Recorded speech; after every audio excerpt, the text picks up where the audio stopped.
Gente, eu estou aqui tão feliz, emocionada hoje. Hoje é um dia muito especial, um programa muito especial.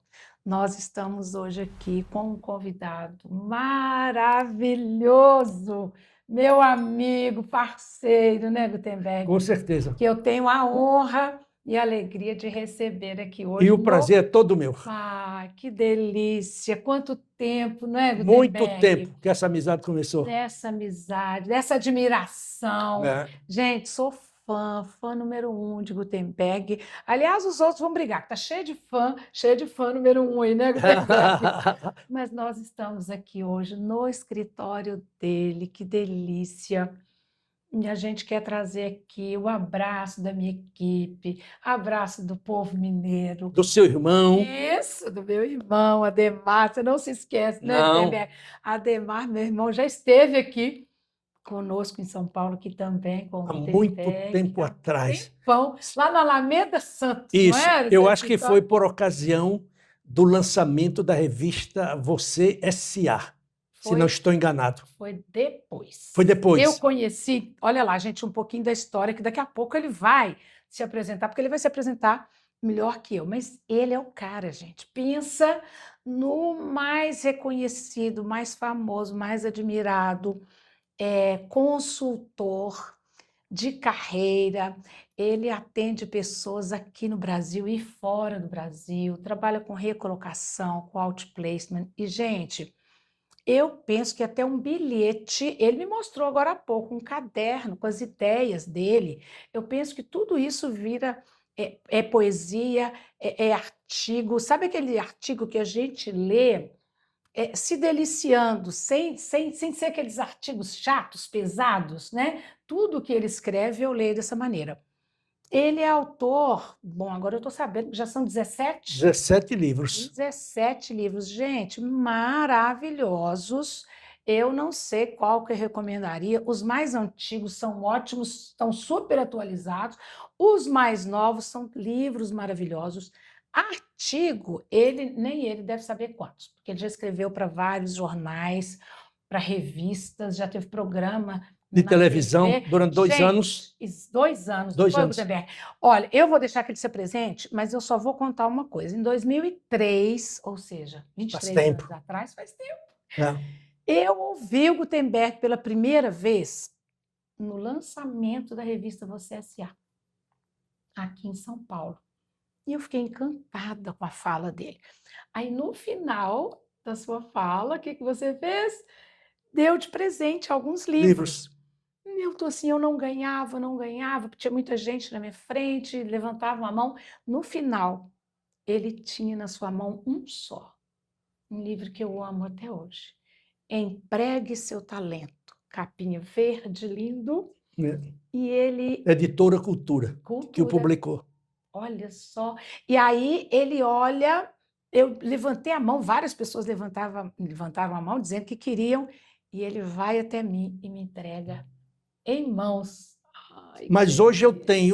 hoje eu tenho 2 novos livros que você Uau! não tem Ah, para lhe dar de presente. O uau. primeiro chama-se A Arte de Reinventar a Carreira, que Olha o é título, A Arte, de reinventar a carreira. maravilhoso. Esse livro conta a história de inúmeros executivos e executivas que fizeram transição de carreira com grande sucesso, né? Essa transição, comumente eu chamo de a caminhada no deserto, porque é uma viagem muito solitária quando você perde o emprego, quando você perde a sua identidade, porque geralmente o seu nome está associado a uma organização. Então, esse livro é um livro muito interessante e ele foi escrito para despertar nas pessoas o comprometimento com a responsabilidade de você dirigir a sua própria vida, né? Ou como eu sempre digo, controle o seu destino, ou então alguém fará por você de maneira perversa. Verdade. Você é o único agente de sua vida. Então, esse é o primeiro. Gente, peraí, esse é presente para Presente. mim. Presente para você. Olha isso, gente, nós até colocamos um ali para vocês verem. Quero ler hoje, Organização Gutenberg de Macedo. E Gutenberg, foram pessoas, casos aqui atendidos Casos, por por mim, você, pela... Aí você tem casos, por Que exemplo, tem um caso muito maravilha. interessante de um executivo que foi demitido como gerente de marketing. E o vice-presidente dela disse que a carreira dela tinha chegado ao final. Bom, hoje essa mulher é a presidente das maiores empresas de tinta do mundo, aqui para a Uau! América Latina, com 60 anos de idade. Que maravilha!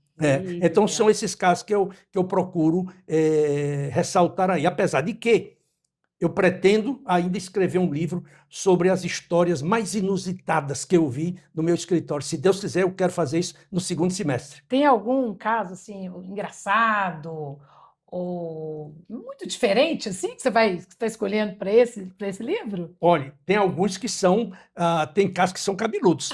Eu não sei se eu posso Verdade. até falar Cabeludos. na televisão. Eu me lembro que eu fiz um trabalho para um executivo que morava no interior, morava em São José dos Campos.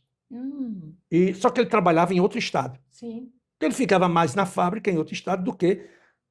E um belo dia, a mulher dele apareceu no meu escritório, sem esperar. Ela disse: Gutenberg, eu quero lhe conhecer porque meu marido fala muito sobre você. Eu falei: poxa, é um prazer conversar com a senhora, estou a conhecer o marido muito bem, papapá. Bom, Ela queria também alguma aí, orientação na carreira? não. Não, ai. Aí depois dessa visita dela, ela começou a me ligar, Sim. pedindo para eu ficar um fim de semana com ela, no sítio dela com ela. Meu Deus do céu! Então, vamos dizer, Babado tem coisas assim, tem tanta história cabeluda que você nem imagina. Que loucura! Então vai ser um livro divertido. Vai, só que eu não posso citar o nome das pessoas, nem o nome da empresa, nada disso. Eu tenho que camuflar tudo isso, né? Até o nome da cidade a gente inventa, né? É isso mesmo. Para fazer de conta. E o outro aqui, a minha biografia, uma simples biografia, cujo título é Entre Livros e Caminhos. Como você sabe, eu sou um apaixonado por livros. Eu tenho aí uma biblioteca com mais de 8.500 livros. Só biografias eu devo ter mais de 800 lidas, porque eu sou apaixonado por biografias. Tudo que eu sei na minha vida, eu aprendi nos livros. Meu pai era um homem semi-analfabeto, mas meu pai sempre dizia: adquira o conhecimento e ninguém nunca vai roubar isso da sua cabeça. Aí ele citava muito Salomão, o papai era protestante. E ele citava o provérbio de Salomão, que ele dizia que o conhecimento e a sabedoria são mais valiosos do que o ouro e a prata. Eu nunca me esqueci disso. E também, depois eu aprendi que com Benjamin Franklin, que é outra biografia, sua autobiografia, que é maravilhosa, onde ele dizia o seguinte, que o homem que não ler é um homem perigoso. E ele não leva qualquer vantagem sobre aquele que não sabe ler. Então, a Maria Tereza, que foi diretora da televisão, onde eu estive lá fazendo programas durante 2 anos, na revista Você, ela disse que eu era uma espécie de tarado pelos livros. É verdade. Ou leitor voraz, era a expressão que ela usava. Leitor e eu voraz. continuo. Eu acordo todo dia às 5 horas da manhã, a primeira coisa que eu faço é ligar a minha Alexa, música, e ao mesmo tempo livros, e pensar no artigo que eu vou escrever para o próximo dia. Eu escrevo todo dia para o LinkedIn. Eu pego o pensamento de uma autoridade, de um filósofo, de um papa, de um político, desde que seja uma pessoa, tipo um Rousseau da vida, um Sêneca da vida, um Plutarco da vida, um Aristóteles, um Platão, qualquer uma figura dessa, pego o extrato do pensamento dele e ali eu fico pensando como é que eu posso transformar aquela sabedoria dele e repartir com outras pessoas. Porque o conhecimento que você adquire, se você não reparte com outras pessoas, serve para quê? Para nada. É verdade. Então, gente, este é o livro. Ai, que maravilha! Eu sou prova disso, porque eu já vi. Olha, Gutenberg, em 2012, nós fomos te visitar lá no seu escritório. Eu sei, você e seu irmão. E você nos mostrou, gente, ele nos mostrou a biblioteca dele. Não cabia. E ele falou assim, eram tantas prateleiras, tantos livros, e ele falou assim, veja que tem algumas prateleiras que estão meio escoradas. Era muito verdade. peso. Só que em 2012, ele nos mostra o iPad dele. E ele disse assim, naquela época, ele falou assim, mais de 300 livros aqui. Isso era muito novo, né? Essa leitura. Assim. E ele falou, mais 300. Hoje, você disse que tem quantos? Hoje eu tenho aproximadamente 8.500. Gente, e continuo comprando o livro. Então, isso é maravilhoso. Por isso, é essa pessoa tão Quando eu, sábia e tão simples é, ao mesmo quando tempo. eu escuto uma pessoa dizer que o livro está caro, Ah, comumente eu digo o seguinte: então tenta a ignorância e veja o preço que você vai pagar. uau. Ou outra frase que eu uso muito: nunca converse, nunca discute com um profissional, com uma pessoa cuja tela de televisão é maior do que a sua estante de livros. Ocupa, exatamente. Ocupa mais tempo, não é? Isso mesmo. Olha só, gente, e tanta sabedoria, tanto conhecimento e tamanha humildade, porque é isso que ele é. Ele é uma pessoa muito humilde, muito agradável. Se deixar, a gente vai ficar aqui Não era horas. Cristo que dizia: bem-aventurado os humildes de coração? Humildes de coração. Foram lições que eu aprendi na minha infância. Isso é, não existe ninguém superior à outra. Todos nós somos iguais, todos nós viemos do pó e ao pó voltaremos. E nenhum de nós já conhece o suficiente, né, para parar de buscar, para parar de aprender. Não é isso, Gutenberg? Mas É, que é uma olha das aqui- teses que eu defendo, né? O Exatamente. conhecimento tem que ser buscado todo dia, tempo o inteiro. tempo inteiro. Você não pode parar de estudar, Em nenhuma área. em nenhuma A área. gente tem visto, depois eu queria conversar sobre isso com você. Eu tenho ouvido muita gente preocupada com tecnologia, com IA. Ah, mas eu tenho que correr atrás, eu tenho que estudar demais. Caramba, mas quando que isso não foi assim? Em todas as áreas, né? É isso Na mesmo. sua área é diferente, na minha? Não, Não, em todas as áreas. Então eu disse assim: olha, vai estudar, vai ler sobre a IA e não ter medo, né? Porque esse comportamento evitativo não vai ajudar ninguém. não, e outra coisa, o conhecimento hoje, ele é muito repetitivo, as pessoas não querem pensar. Carlos Rogers, que foi um grande psicólogo nos Estados Unidos, ele dizia o seguinte, que as pessoas têm medo de pensar e que essa falta ou esse não desejo de pensar é endêmico na sociedade. E é isso mesmo que a gente está vendo hoje. As pessoas estão aceitando as coisas sem questionar. Hoje, quando eu estava estudando, eu li eu acho que foi Thomas Jefferson, que dizia que você tinha de questionar se Deus verdadeiramente existia. E isso também é um ensinamento do judaísmo. E é verdade, porque isso não vem, por exemplo, né? Você disse que seu pai era protestante. Era. E daí? Aí os filhos normalmente são educados Isso, de acordo com a fé isso, deles. isso. Mas chega uma hora que o filho tem que tomar a própria Tem decisão. que voar com a sua própria asa. Exatamente. Então a gente até se distancia, e é essa distância. Peraí, deixa eu me questionar. Olha, é isso mesmo. É nesse mesmo Deus que eu creio. É isso mesmo. Não é? Gente, mas olha aqui, vou mostrar o livro. E olha, eu não sabia do lançamento desse livro. É. Não foi, Gutenberg? Eu publiquei o ano passado, no dia 4 de abril, quando eu completei 80 anos de idade. Hoje eu estou já com 81. 81. Vamos pegar essa deixa, então, para você se apresentar melhor, porque eu não sei se eu te apresentei adequadamente. Fala para a gente, Gutenberg, qual que é a sua formação? Bom, sempre estudei em escolas públicas. Meu pai era pobre. Então, você vai aproveitar, começar falando isso aí. Lá da sua infância tá. pobre, onde? Onde é que você Bom, nasceu? eu venho de uma pequena vila por nome Vila dos Carnaubais, no interior do Rio Grande do Norte. Essa vila pertencia ao município de uma cidade por nome Açu, que era uma grande produtora de ceras de carnaúba. Carnaúba exportada para os Estados Unidos. Muito bom. 11 irmãos, 11 irmãos. dos quais sobreviveram 9. E papai fazia muita questão de dar a melhor educação para os filhos. Eu me lembro que ele me colocou nas mãos de uma professora quando eu tinha 3 anos de idade, para eu aprender a ler e a fazer cálculos matemáticos. Por 3 anos 3 naquela anos, época. 3 anos. E eu ainda me lembro da lição, da última página desta cartilha que dizia o seguinte: a preguiça é a chave da pobreza. Meu Deus. Nunca me esqueci disso. Gente, nós estamos precisando trazer isso hoje para o Brasil. É isso pra mesmo. nossa realidade, meu Deus. É isso mesmo. A preguiça A preguiça é a chave da é pobreza. a chave da pobreza. É, isso mesmo. E, na verdade, nós temos de descontaminar a cultura brasileira, que é uma cultura oriunda de um conceito religioso que dizia que você, para ser salvo, tinha que fazer caridade, Sim. tinha que fazer boas obras. Uhum. E isso trouxe até os nossos dias essa ideia do assistencialismo. Especialismo. Isso é muito perigoso. Muito perigoso. Muito perigoso. Que, aliás, penso que boas obras a gente tem que continuar fazendo.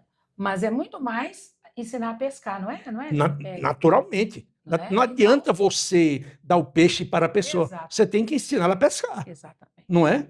E você só faz isso por meio da educação. Educação. O Rui Barbosa já dizia o seguinte, aliás, Salomão dizia o seguinte, educa o menino no caminho em que ele deve andar e até quando fica velho não se desviará dele.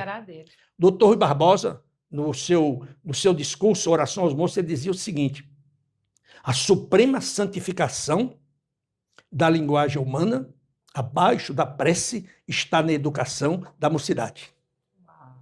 Eu creio nisso piamente. E todo artigo que eu escrevo, eu venho recitando essas coisas o tempo todo. Hoje mesmo, o artigo para amanhã, que eu falo sobre isso, eu enfatizo tremendamente a importância de você estudar. Você tem que aprender, desaprender, aprender, desaprender, aprender.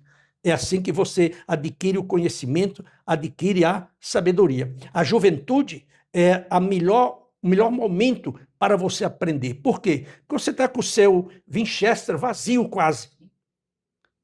Só que hoje, infelizmente, as pessoas não querem pensar, né? Hoje, quem pensa por eles é o Google, é o Facebook, é o LinkedIn, é a inteligência artificial, mas isso é um perigo tremendo, porque a sociedade vai ficar uma sociedade burra. E é verdade, né, Gutenberg? Os jovens estão ficando, eu não gosto dessa expressão, mas é isso mesmo, mais burros, menos inteligentes. Por quê? Porque sabe que Rubem Alves, a quem eu admiro muito também, ele escreveu um texto lindo chamado Desejo e Pensar. E nesse texto ele fala sobre isso, que se você realiza o desejo, ou seja, satisfaz logo, você aborta o pensamento. Então, se eu tenho as coisas muito fáceis, onde é que as pessoas hoje vão se informar? Num clique. É isso mesmo. E aí eu não tenho mais que abrir um livro, pesquisar na biblioteca, pensar e fazer conexões. Já está ali. Quer dizer, isso encurta muito o caminho do pensamento. E isso emburrece. Alguns anos atrás, talvez 8 a 10 anos, eu acho que é isso mais ou menos, um jornalista americano por nome Michael Legault escreveu um livro muito interessante com o título Think, Pense, no português. Esse livro ele fala do desastre da ignorância norte-americana. Dos alunos em nível de faculdade que não sabem nada. Aí você extrapola isso alguns anos para frente. Imagina. E você percebe por que é que a China está passando os Estados Unidos em termos de tecnologia. É verdade. Porque não existe salvação para uma nação sem educação pesada. Como é que você justifica num país como o nosso, rico, nosso país é muito rico, abençoado por Deus, e você tem uma escola debaixo de uma árvore, de uma mangueira? É verdade. Uma escola que não tem banheiro, que não tem um ar-condicionado, que não tem para refrigerar aqueles dias quentíssimos do Nordeste de 40 anos de idade. Por quê? Porque interessa ao político manter a população ignorante. Exatamente. Então, vamos dizer, hoje eu estava lendo e eu vi um pensamento interessante. Acho que é do Milor, do Luiz Milor. Ele dizendo que nós escolhemos o ladrão, o político ladrão. E o ladrão nos escolhe. Olha que frase. É muito. Que é muito pertinente ao Brasil. E é muito triste. É muito. É o que você vê todo dia nesse país, né? São os escândalos de corrupção. Você pega o jornal hoje, só tem isso. E aí até desanima. Bom, mas a gente não pode entrar para essa área, política, mas a gente até desanima. É isso mesmo. Porque pessoas de bem deveriam se envolver mais. O Barbosa já falava sobre isso, né? Ele dizia que o povo teria vergonha de ser honesto. Exatamente. É. Meu Deus, que tristeza. Mas, bom, ainda bem que por aqui não é assim, né? Não. Mas aqui, volta lá que você estava falando lá da infância. E o seu pai, então, já tinha uma mentalidade muito à frente para a época dele. Meu pai era um autodidata. Né? Meu pai nos educou com uma palmatória. Apanhei muito dessas mãos de palmatória para amar os livros. Eu me lembro que o primeiro livro que papai me deu, eu devia ter 10 para 12 anos, chamava-se O Tesouro da Juventude. Um livro maravilhoso. Olha, maravilhoso. O Tesouro da Juventude. Depois, quando eu tinha 17, ele comprou a História Universal de César Cantu, que era uma coleção gigante de história, E ele nos obrigava a memorizar aquilo tudo. Se você não soubesse, na hora... Memorizar. Memorizar, é. Se você não soubesse, ele fazia uma pergunta sobre o livro, sobre aquele que ele tinha dado para você estudar, você ia para a palmatória. E ele não queria saber se você fechava a mão. Se você fechava a mão, ele batia aqui, não queria saber. E ele fez isso com todos os filhos? Todos os filhos. E como é que foi? Todos Todos aprenderam a estudaram, gostar? todos se formaram. Hoje eu tenho 25 netos, todos bem-sucedidos. Meus filhos são Netos ou bem-sucedidos. sobrinhos? Sobrinhos. Sobrinhos. Sobrinhos. Isso. Sobrinhos. Então, eu tenho 25 sobrinhos, todos bem-sucedidos. Tenho 3 filhos. Um é diretor de uma grande multinacional de 20 bilhões de dólares nos Estados Unidos. Minha filha é casada com um diretor de uma empresa belga nos Estados Unidos. E o meu outro filho, que é o caçula, é vice-presidente de um banco com 34 anos de idade. Uau! Então, vamos dizer... Você precisou usar palmatória com eles? Não, nunca. Não, Nunca. né? Olha, que Eu bom. sempre quis dar o exemplo deles Ah, nunca me pegarem sem um livro na mão. exatamente. Porque você deve ouvir gente assim. Eu escuto muito, mas meu filho, né, não gosta de ler. E você O pai não gosta? lê. E você gosta. Tá bom. É isso mesmo que a gente É. vê. Nossa filha, quando ela era muito pequenininha, falou muito cedo, ela tinha 1 ano e meio. Meu marido e eu sentados num domingo pela manhã, tomando aquele solzinho pela janela, ele com o jornal, eu com um livro e um tapete, e colocamos brinquedos para ela. Aham. E aí ela pegou os brinquedos, olhou para a gente e falou assim: e eu? E eu? Ela queria livros. É. A primeira vez que ela rasgou o livro sem querer, porque nessa idade, não é, eles não fazem isso com tanta destreza. E aí rasgou o livro, chorou, Né? pediu desculpas para o livro, colamos o livro, e ela aprendeu também, é uma amante dos livros. No meu trabalho como consultor nas áreas de outplacement, coach executivo, planejamento de carreira, etc., uma das primeiras perguntas que eu faço ao profissional, seja ele gerente, diretor, vice-presidente ou presidente, é: qual foi o último livro que você leu? Você tem o hábito da leitura? Como você se mantém atualizado? E quais são as respostas? Eles têm lido, Gutenberg? Muito pouco. Muito pouco. Muito pouco. Muito pouco. Agora, como é que você pode educar as futuras gerações se você não estuda, se você não se prepara adequadamente, principalmente numa sociedade como a nossa, que é complexa, É verdade. é exigente, é veloz, é ambígua. Se você não estuda, você vai ficar para trás. E todos querendo tudo muito rápido, não é? E todos se queixando de tempo. Como é que é isso? Acho que é uma questão de prioridade, não é? De como usar esse tempo. É uma questão de valor, é uma questão de disciplina, é uma questão de, como você falou, de priorizar. Priorizar. Eu diria que é mais valor do que qualquer outra coisa. Você só se dedica a uma coisa se aquilo for um valor. Se não for, você não faz. Verdade. Então, eu acho que há muito desperdício no mundo dos negócios. Por exemplo, almoços que se prolongam. Eu aprendi que, em geral, um almoço prolongado só dá indigestão. Verdade. Aí você tem os cafés demorados que você fica lá no local de café da empresa, você gasta 15, 20, 30 minutos, às vezes mais. Tem as interrupções, que a gente chama isso de ladrões do tempo, né? É verdade. Tem aquelas reuniões improfícuas, reuniões que demoram 1 hora, 2 horas, e depois você sai da sala, você pergunta: o que é que você fez? Isso. Quais foram as decisões que vocês tomaram? Nenhuma. Aí, então, eu sempre digo, quando você não quer trabalhar, convoca uma reunião. Convoca uma reunião. É reunião por reunir, não para decidir. Não para decidir. É isso aí. Gutenberg. Bom, mas aí você estudou por lá mesmo? Bom, eu estudei, como eu te falei, em escolas públicas. Sim. Primário. Me lembro muito bem que quando eu estudei no primário, eu tinha um calçãozinho azul com a listinha branca de lado, uma camisa branca e o nome aqui no bolso. E a Escola Tenente José Corrêa. Era a única roupa que eu tinha. Sério? E ia para a escola com a sandália, que eu não tinha sapato. Depois, papai melhorou de vida, aí nós fomos para a Conga, que é o tênis de hoje. É verdade, é verdade. Bom, mas eu sempre fui um aluno aplicado, eu fui escoteiro, durante alguns anos aprendi muito com o escotismo, né? Depois eu fui para Natal com a bolsa de estudo para estudar numa escola de americanos. Olha. E eu sempre fui muito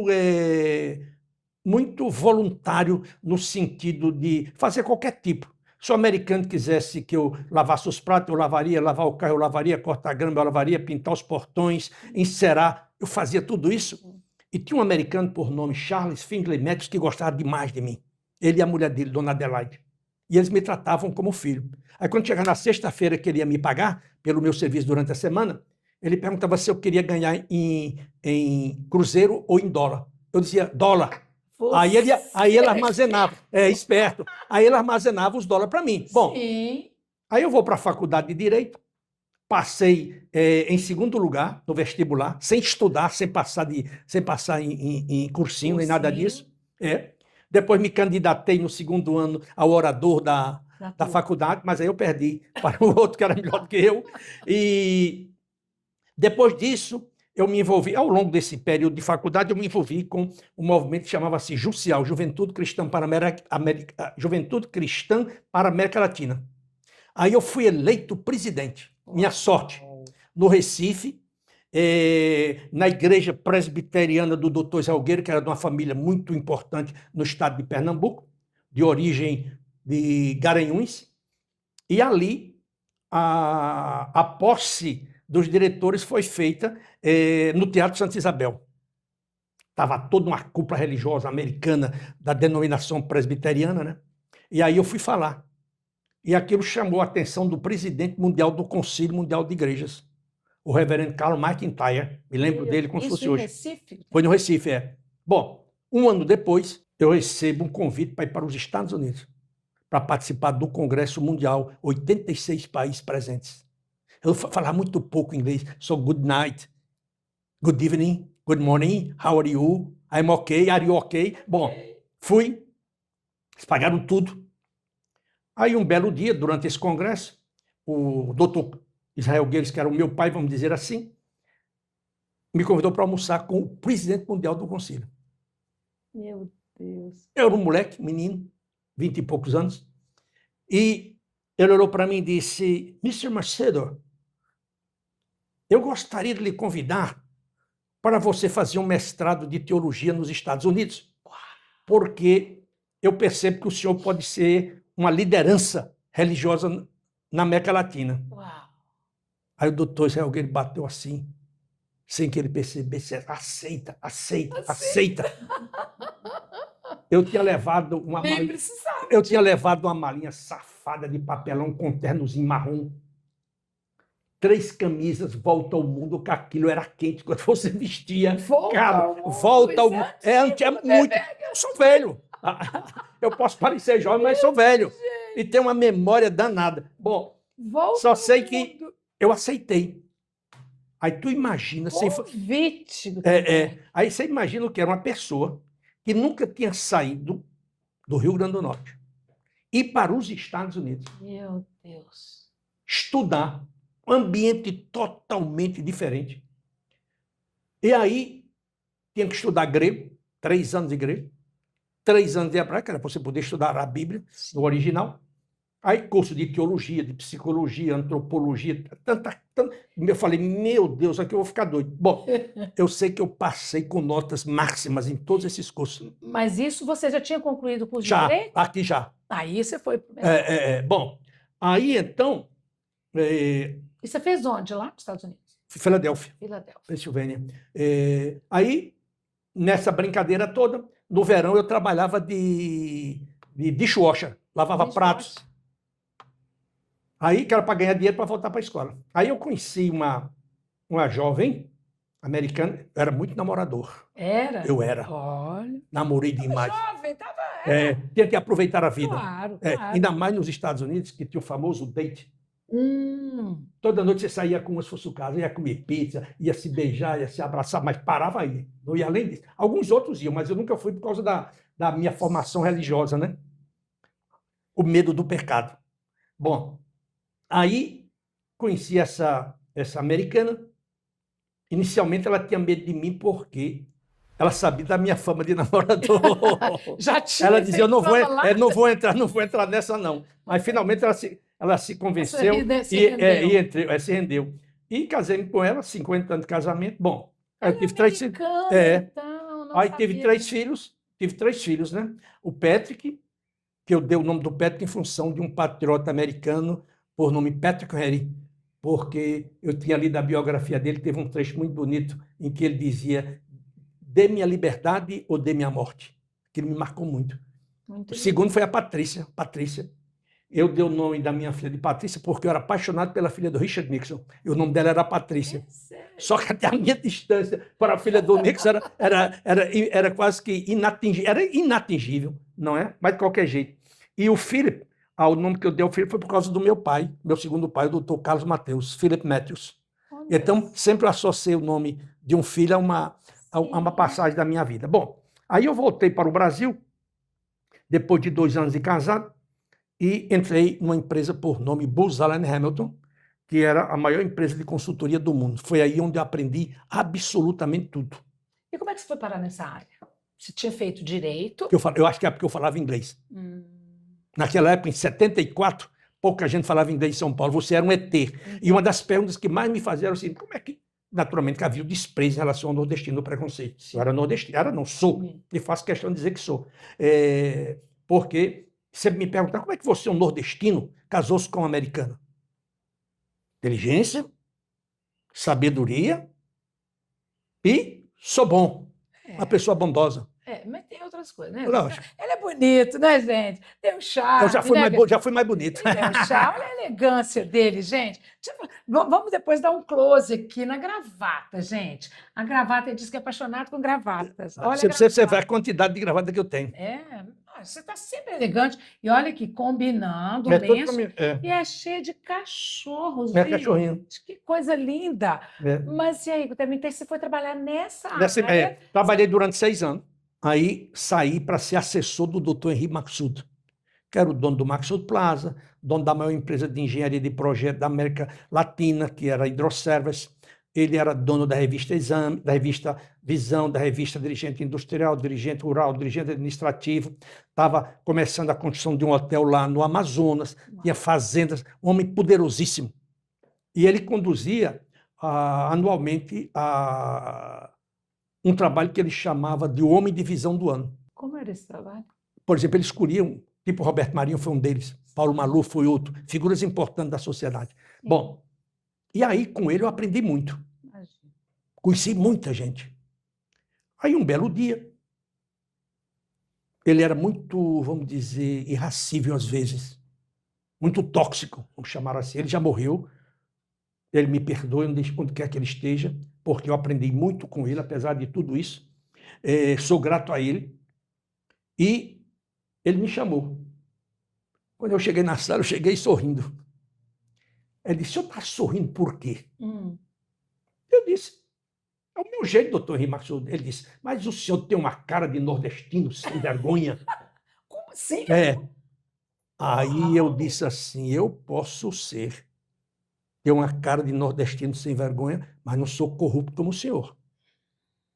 Uau! Ele chamou o segurança dele, mandou eu sair da sala e me mandou acompanhar até eu pegar meu carro e me mandou embora. Foi a melhor coisa que ele fez na vida dele e na minha. Aí ele... Mas você falou isso por quê?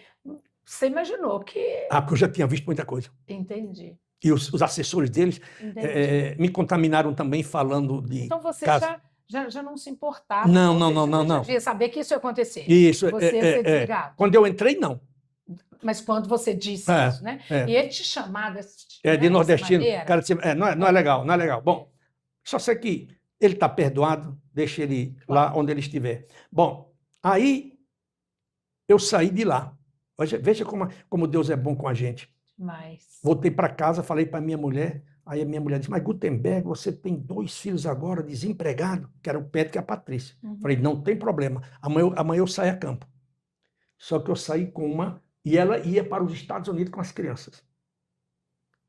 Ela disse: e agora? Eu falei: você vai continuar. Vai para os Estados Unidos. Se você não quiser voltar, porque eu estou desempregado, você fica lá, porque eu não vou para lá. Ela, esperta, sabia que eu era inteligente, ela voltou. Bom, aí eu saí na Avenida Paulista procurando espaço para encontrar, para alugar, onde você me visitou. Sim. Só que era no outro andar, era no Vocês quarto. quando, só interrompendo um minutinho, quando vocês vieram dos Estados Unidos, então vocês vieram morar em São Paulo? Foi. Não lá. Não, aqui. Tá. Depois disso, eu saí procurando sala para alugar. Olha que coisa. Para alugar, ou seja, em Pra vez de montar- procurar eu ia um montar o emprego. meu negócio. Eu recebi uma proposta da Johnson Johnson para ser vendedor da Johnson, da divisão que hoje chama-se CILAG. Bom, aí eu falei, não conheço nada de medicina, o que eu vou fazer aqui? Vou montar meu negócio. Já eu conheço muita gente, tenho experiência. Bom, aí fui. Bati no edifício 2001, encontrei um segurança por nome Heleno, nordestino baiano, simpático, agradável. Perguntei dele se ele sabia se tinha algum imóvel para alugar. Ele disse, olha, tem aqui um conjunto pequeno, são 2 salas na recepção. O dono quer vender, ele é inglês e vai embora para a Inglaterra. Eu falei, mas eu não quero comprar, eu quero alugar. Sim. Ele disse, o senhor quer falar com ele? Está aí. Ele telefonou, o cara mandou eu subir. Era um senhor de idade, seus 60 e poucos anos. Quando eu cheguei lá em cima para falar com ele, falei da minha situação, o escritório dele muito bem botado, tudo com aço escovado, tudo. Falei, meu Deus, eu estou me metendo. Aí... Meu número, né? Bom, aí ele disse, eu quero alugar. Essa história começou às 9 horas da manhã, me lembro como se fosse hoje. Fomos até 3 horas da tarde conversando. Ele me levou para almoçar, pagou o almoço. Quando deu 3 horas, ele disse, eu gostei muito de você. Que coisa! Quando é que você quer entrar no meu conjunto? Eu falei, o mais rápido possível. Ele disse, está aqui a chave. Entre amanhã. E disse, você me paga o aluguel. Ele topou alugar. Alugar. Ah, Aí eu comecei. Aí a olha, dona Carol, sensacional. minha mulher, era secretária, era copeira, era faxineira, era tudo. Aí daí eu comecei. Eu já estou nesse negócio há 50 anos. E aí você já começou a atender. Já. Você disse. Porque eu ganhei um grande cliente logo de cara, que foi o Grupo J. Macedo. E como que você conquistou esse primeiro? Porque eu conhecia o genro de uma das filhas de um dos sócios do Grupo J. Macedo. E aí, como eu sempre fui muito trabalhador, muito tranquilo no meu trabalho, muito responsável, aí eu fui ganhando cliente. Trabalhei ao longo desse período para a UCAM, para a UCOA, para a Johnson Johnson, para a Dow Química, para a BASF, para a Pfizer, para a Merck Sharp and Dohme, Banco Itaú, Banco Safra, Banco Noroeste, que não existe mais, Del Rio, a Construtora Estrela, a Ródia, a Solvay, e fui por aí afora. Maiores, é. Gente, que interessante. Tem um livro seu em que você diz o seguinte: a diferença, mesmo fala da questão do capital social, que é fundamental, Lógico. mesmo, né? E você fala do networking e netweaving. Isso. Não é? É. Como é que é isso? Dá uma Bom, palhinha sobre isso. Porque olha que interessante. Você começa, você diz assim, olha, eu aprendi muito, conheci muita gente, fez muito contato nessa empresa anterior, de onde você Só para saiu. afirmar esse conceito, meu pai, quando era um rapazinho, ele dizia sempre para a gente, para todos os irmãos, meu filho, procure se abrigar sob uma árvore frondosa.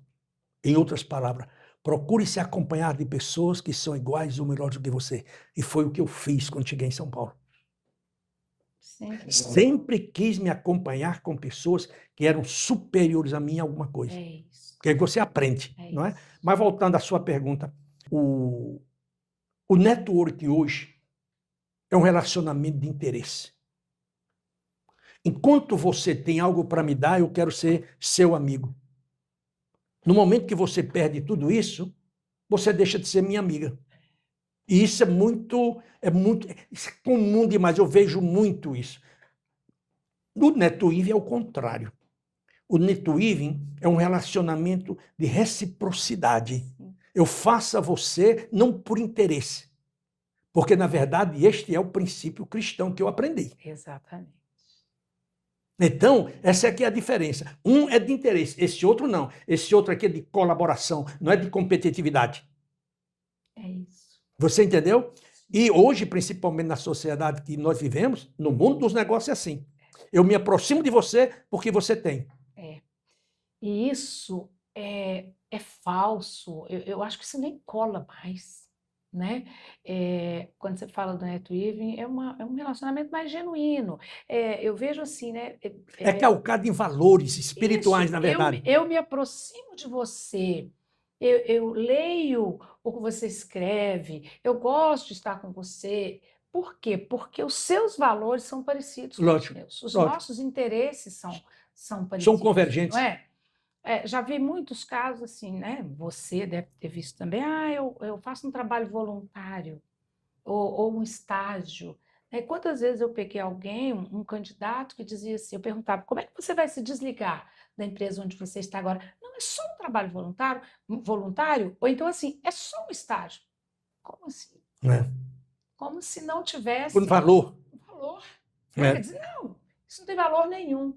E isso que você constrói, que começa a construir, abre para você uma possibilidade tão grande que naquele momento, como sua esposa disse, com 2 filhos, ficou desempregado É. e você teve ousadia, intrepidez, coragem para abrir o próprio negócio, E, mas porque você tinha agora, embasamento. outra coisa que é importante dizer nesse período. Na década de 80, eu tinha consultoria, eu tinha uma lanchonete no mesmo edifício onde eu tinha o escritório, de paletó e gravata na hora do almoço, eu ficava no caixa. É, Empreendedor nas duas é. áreas. Depois eu comprei uma cozinha industrial que dava 3.500 refeições por dia. Depois eu comprei 2 padarias. E isso foi dando certo? Foi dando certo. Depois eu vendi tudo. Claro. Aí fiz uma sociedade com meus irmãos em lojas de autopeças em Natal, para ajudar os meus irmãos. Então eu sempre fui assim. Gutenberg, você sabe que nós temos, olha, algumas coisas eu nem sabia, viu, gente? Estou sabendo aqui junto com ele, agora junto com vocês, algumas coincidências na nossa vida. Uhum. Meus bisavós, triavós, etc., meus pais, eu, minha filha, meu genro, meu marido. Sabe qual é a nossa origem? Meu marido veio depois, presbiteriana. Ah, é? Sabia disso? Verdade. O doutor Israel Gueiros Meu me apresentou Deus. a primeira vez que eu fui à igreja dele, que ele não dava o púlpito dele para ninguém, que era uma igreja só de ricos. Hum. Inclusive, o irmão dele era governador de Pernambuco na época, e era membro da igreja dele. Tinha outro que era o presidente da Chess. Só tinha gente importante. Aí me convidou para pregar. Eu tinha 21 anos de idade. Nossa, Eu preguei um sermão Ah, com o título Maranata, Cristo vem. O que é que eu fiz? Peguei uma série de jornais velhos, escrevi as notícias. Por exemplo, Estados Unidos declara guerra à Rússia. Japão invade a China.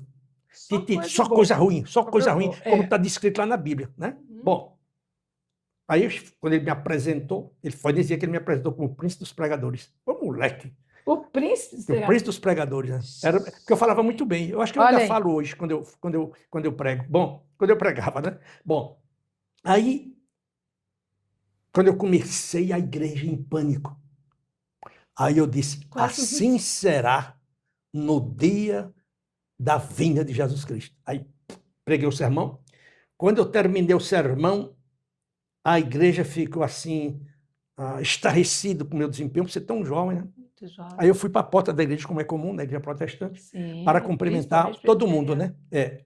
Bom, aí de repente vem a mãe do doutor Israel Guerreiro, uma senhora com 80 e tantos anos, com uma neta dela, uma menina linda, linda. Ela disse, me chamava de Pastor Gutenberg, eu quero lhe apresentar a minha neta, porque eu gostaria que ela se casasse com você. O ritmo já tinha independência. Então, vamos dizer, essas coisas marcam muito a vida da gente. Eu tinha 19 anos, eu fui convidado para ser pastor da maior igreja de Manaus. E você me disse aqui nos bastidores que você queria ser pastor. Eu queria. Aliás, chegou a fazer o mestrado em teologia, né? Eu sempre tive, vamos dizer, ao longo da minha vida, meus modelos. O meu modelo como pregador era Billy Graham, que foi o maior pregador do século XX. Maravilha. Ele foi, vamos dizer, conselheiro para 9 presidentes americanos. Uma autoridade, um homem cuja vida impecável. Verdade. Impecável. Bom, Quando eu vim para o mundo dos negócios, eu queria ser Peter Drucker. Peter Drucker. Aí eu li todas as obras dele e eu disse, um dia eu vou escrever melhor do que esse cara. Eu ainda não desisti. Eu ainda não desisti. Eu prefiro, hein? Eu prefiro. Então, eu sempre escolho alguém para me Sim. mirar. Por exemplo, por que é que eu me visto bem? Primeiro, eu li um livro sobre como o executivo deveria se vestir, Sim, que foi escrito por um elemento por nome Napoleão Hill. sim, A Lei do Triunfo. Esse livro é maravilhoso. tem. Ele agora repete a mesma tese nesse livro que ele acabou de escrever, com o título Mais Esperto que o Diabo, onde ele diz que você tem que se vestir impecavelmente, qualquer que seja a situação. Então, eu não saio de casa sem paletó e gravata. Não saio. Se você perguntar, Gutenberg, você usa calça jeans? Não, não uso não. Eu uso uma calça social, mas jeans eu não uso não. Gravata, eu quero ter a minha gravata diferenciada. É tanto que quando eu viajava para os Estados Unidos com mais frequência do que hoje, eu saía nas lojas procurando qual era uma gravata diferenciada, porque eu não queria encontrar o cara com a mesma gravata.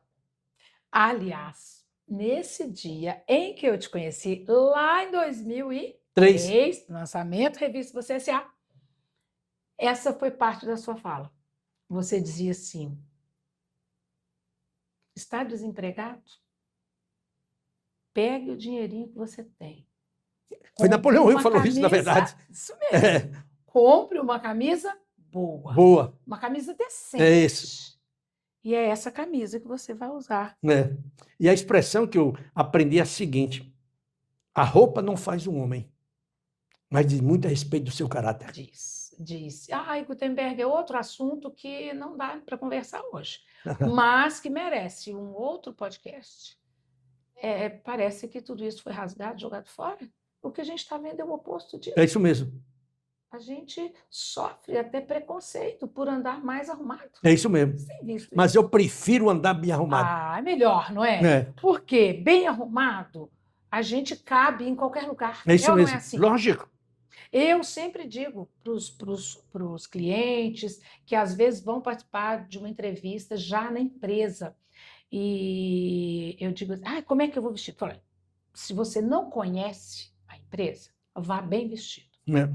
No mínimo, com um paletó. É. No mínimo, com uma camisa de manga longa, uma camisa bacana. É. Bom, se a pessoa chega lá, o candidato chega lá e viu, por exemplo, uma das grandes empresas que eu atendo, nem o presidente da empresa usa roupa social. Então, da primeira vez que eu fui, eu não sabia. Então, eu fui com blazer, fui, obviamente, vestida de maneira mais social. Depois, eu fui adaptando. Claro que eu, como consultora, não vou me vestir como os funcionários que estão lá, porque lá é uma planta grande e tal. Então, usam todos camisa polo, enfim. Mas depois, já conhecendo o ambiente, o candidato pode se adequar um pouco. Mas se não conhece, é melhor, nem que seja um blazer, se for o caso, tira o blazer. Concorda comigo? Lógico que eu concordo. Por exemplo, sempre que eu converso com uma executiva ou executiva, a primeira coisa que eu olho é como ela anda. 2, como ela se veste. 3, como ela aperta a minha mão. 4, como ela olha nos meus olhos. E 5, como ela sorri. Se isso não acontece, está eliminado do processo. Aí você pode dizer, você está avaliando a pessoa pela aparência. Não. Mas é assim. Mas é assim, a vida é assim. Gutenberg, eu dava aula numa universidade e certa vez levei alguns alunos que estavam interessados em trabalhar com gestão de pessoas.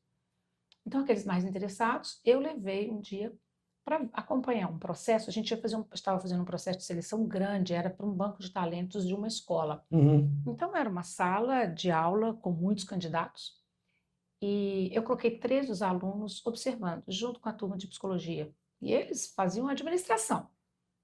Eu disse assim, olha, os candidatos vão começar a entrar e eu quero que vocês anotem. De cara, escolham para mim 3 que vocês eliminariam e 3 que vocês deixariam, né, manteriam aqui no processo. E assim, obviamente, com os estagiários de psicologia. No final, eles acertavam tanto os da área de psicologia, que já estavam mais treinados para isso, quanto os outros. Por quê? O que que você olha? Num primeiro momento, você não sabe nada da pessoa. É isso que você diz. Como é que entra? Como é que cumprimenta? Como? Em que lugar escolhe ficar? O que está vestindo? Numa dessas, uma candidata professora de uma das mais respeitadas, famosas escolas de ensino médio de Belo Horizonte, uma delas, ao sentar, tirou o sapato, dobrou a perna e ficou passando a mão no pé. Eu já tive caso no escritório de uma executiva da área de comunicação. A mesa não tinha aquela madeira aqui na frente, não tinha nada. Do jeito que você sentava, se você tivesse com as pernas fechadas ou abertas, bom, Imagina. eu só sei que diferente nesse dia o escritório estava lotado. E uma romaria das pessoas passando na sala. Sabe por quê? Porque ela estava mostrando as calcinhas. Claro. Aí eu chamei a Denise, minha diretora, uma brilhante diretora, e Denise falou com ela sobre postura. Tem um livro que eu recomendo muito, que foi escrito pela neta do Vanderbilt, o bilionário americano, né? É um livro sobre etiqueta social. Esse livro deve ter quase 1000 páginas. Mas eu acho que qualquer pessoa que queira vencer na vida deveria aquele livro da primeira à última folha. Hoje as pessoas não querem ler, portanto elas não aprendem.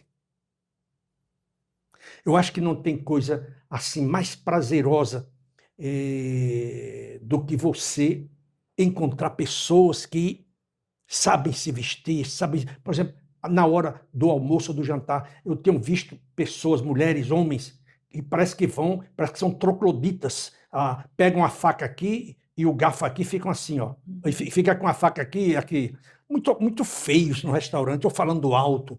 Muito, né? A gente está precisando rever. Isso é educação. É educação. É berço. É berço. É pegar um pouquinho de verniz. Isso mesmo. Não é? Agora, Gutenberg, e isso fica claro, não fica assim? A gente não precisa de muita entrevista, porque nós que trabalhamos nessa área, nós temos aí o objetivo, o desejo de selecionar os melhores. Mas a gente, eu costumo dizer isso, nem sempre a gente consegue selecionar o melhor. A gente seleciona aquele que se pareceu melhor. É isso mesmo. Milton, então é só aparência? Claro que não. Para estar ali naquele processo, é claro que existem requisitos que são básicos, mas para se manter, não é verdade? Então, essa questão da etiqueta, não de frescura, mas de educação. Saber se portar. De saber se portar. Ser fino, Sim, elegante. Exatamente. Diplomata, né? Vamos dizer assim. Você concorda comigo que isso abre portas? Mas lógico que abre. Né? E o contrário, não. Não, fecha. Você pode ter um currículo brilhante, ter estudado nas mais famosas do mundo e não ser educado, não ser elegante, não ser agradável. Todo mundo conhece essa expressão. Você nunca terá a segunda chance de causar uma primeira boa impressão. Exatamente. A primeira impressão é fundamental. É verdade. Primeiro, você não sabe se vai ter outra oportunidade. Não é? Eu sei disso porque eu capricho muito. Eu estava te falando, antes de nós começarmos aqui a gravação, esse encontro que eu tive com a presidente de uma empresa multinacional. E quando eu voltei, eu fui lá buscar ela me chamou para me dar um serviço. E quando eu cheguei em casa, à noite ela me mandou um e-mail dizendo que tinha sido um grande prazer, um enorme prazer ter me conhecido, ter conhecido um homem culto, preparado, que transmitia sabedoria, um homem elegante, charmoso. E eu falei, meu Deus, o que é isso? Mas é a primeira impressão. Sim. A mesma coisa eu fiz em relação a ela. Eu respondi para ela, disse, olha, eu acho que o sentimento é o mesmo, porque ela estava elegantemente bem vestida, muito educada, tudo mais, papapá. Então, vamos dizer, a aparência é fundamental. Nós não estamos falando de beleza, porque beleza está nos olhos de quem vê. Sim, mas se você tem charme, se você é uma pessoa simpática, agradável, você conquista qualquer pessoa. Qualquer pessoa. Os nossos olhos são atraídos pelo que é belo. É isso mesmo. Ou não? É lógico. Não gosto de ver coisa feia. Lógico. Não é? É. O que é belo. Então, que sejamos mais belos, no sentido geral. Isso não tem a ver, inclusive, com condição financeira, Não, não tem nada a ver não é uma coisa com a outra. verdade? Não. Você pode usar Você o pode comprar jovem. suas roupas na 25 de março e ser Pode. elegante. Aliás, fiquei louca para passar lá, viu? Porque querendo Ah, dar uma é? passadinha lá, mas não deu tempo. Você volta quando para Minas? Para Belo Horizonte? Volto da segunda, mas a gente vai passar o final de semana com a filha de Aham. Erro, lá em São José dos Campos. Mas adoro. Então, você pega, por exemplo, um jovem, eu não tenho dinheiro. Falei muito e falo muito para estagiário. Você precisa ir mais bem vestido. Aí eles me falam assim, professora, eu vou bem vestido quando a empresa me pagar. Não vai te pagar bem nunca. É isso É o mesmo. contrário. Eu preciso me vestir, preciso me portar de acordo com o lugar onde eu quero chegar. Né? Né? E eu vou construindo. Então, várias vezes eu disse: olha, pega uma camiseta básica, branca, só isso. E a sua calça jeans, limpa, básica, sem penduricalho, é a que vai Né? compor melhor, né? Então, isso tudo abre porta. Agora, Gutenberg, o que você poderia dizer para a gente, para as pessoas que estão nos ouvindo, sobre se aproximar de uma área, né? Eu tenho interesse, a pessoa que nos procura tem interesse de se aproximar de uma determinada área, Uhum. né? O que você orienta? É uma área na qual ela não tem ainda nenhum Isso é para o trânsito. jovem, né? Não, para executivo também, para qualquer pessoa que queira se aproximar de uma área. Uhum. Uhum. Você Na área, você diz área industrial, marketing, Isso, qualquer. isso. Ou pode ser numa empresa específica. Alguns chegam Tá. pedindo para a gente que, olha, eu quero trabalhar naquela empresa. Ou numa área específica. O que você recomenda? Bom, primeiro que ele estude o mercado em profundidade. Depois que ele conheça a si mesmo, que é o primeiro, na verdade, conhecer a si mesmo. Sim.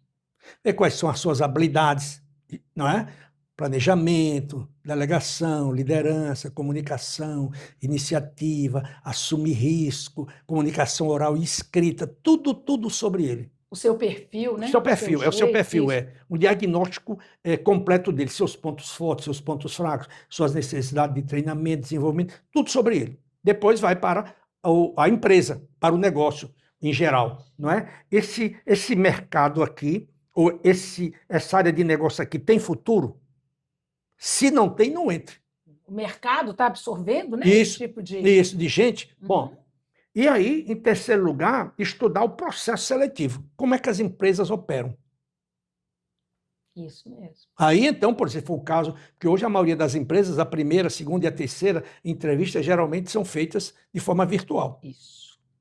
Mas, de qualquer jeito, mesmo que seja de forma virtual, você tem de causar uma boa impressão para quem está te vendo na câmera. Senão você não passa. Verdade. Então, vamos dizer... Agora, eu digo sempre, quando você quer escolher uma área para trabalho, você tem que olhar 4 coisas. Primeira coisa é o tamanho do desafio. Eu vou ser desafiado, eu vou para o trabalho todo dia motivado ou não? Eu tenho prazer em ir trabalhar? Uhum. 2, o que é que eu vou aprender de novo? Numa sociedade que existe conhecimento todo santo dia. 3, quais são as chances que eu tenho de me tornar um elemento no topo da organização? Por último, qual será o salário? O que é que as pessoas fazem? Primeiro é o salário. Isso é um erro gravíssimo. Verdade. Gravíssimo. Depois as outras respostas aí são não vou sair motivado, não vou feliz, e aí vira um É isso mesmo. fardo. É o que acontece hoje. Uhum. Eu estava vendo uma pesquisa, eu acho que 82% das pessoas no Brasil gostariam de mudar de empresa. Isso. Estão infelizes. Infeliz. Até porque está dando tanta doença no ambiente de trabalho, né? Principalmente o burnout, o estresse, a depressão. E é justamente isso, a insatisfação. É verdade. Mas também são poucas as pessoas que sabem o que querem, né? Eu estava vendo uma pesquisa que dizia que apenas 3% das pessoas têm um objetivo de vida definido e elas sabem como chegar lá, elas têm um planozinho. 10% têm pensado no objetivo de vida, mas não está por escrito. Então, elas vão desperdiçar energia, tempo, uma série de coisas. E 87% são adeptos da filosofia do Zeca Pagodinho. Deixa a vida me levar. Isso. Isso é não ter objetivo nenhum. Então essas pessoas não vão chegar a lugar nenhum. Sim, quem não sabe, É. a gente falou aí, né? Se você não, no início, né? Se você não está trabalhando para um projeto seu, você está trabalhando para o projeto de alguém. É isso mesmo. Então você vai fazer alguém feliz, alguém É. rico, não é isso? É isso mesmo. Aprendi isso lá em 2003, É isso lá aí. naquele evento em que eu aprendi lá a fazer projeto de carreira, sabia? É. Com vários autores que estavam lá naquele dia, naquele evento. Então é preciso colocar no papel, não é isso? É isso mesmo. Quem sou eu? Com o que eu posso contar? Quais são os meus recursos? O que eu gosto? O próprio Cristo falou isso. Salomão, há 2.700 anos, falou a mesma coisa. Que você não vai, como é que se diz, desejar construir uma casa sem ter planejado. Sem ter planejado, né? Aliás, ele é o modelo de sabedoria na Bíblia. Para mim é. Para mim é o meu mentor número 1, é Salomão. Sim. Por quê? Ele podia ter pedido qualquer coisa, não é isso? Deus falou para ele que ele podia ter pedido qualquer coisa. E o que ele pede? Gente, é sábio mesmo, ele pede o quê? Sabedoria, porque realmente essa precede. E é interessante que na Bíblia existem 1000 provérbios de Salomão, são 1000. Alguns teólogos, alguns estudantes, dizem que eram 3.500.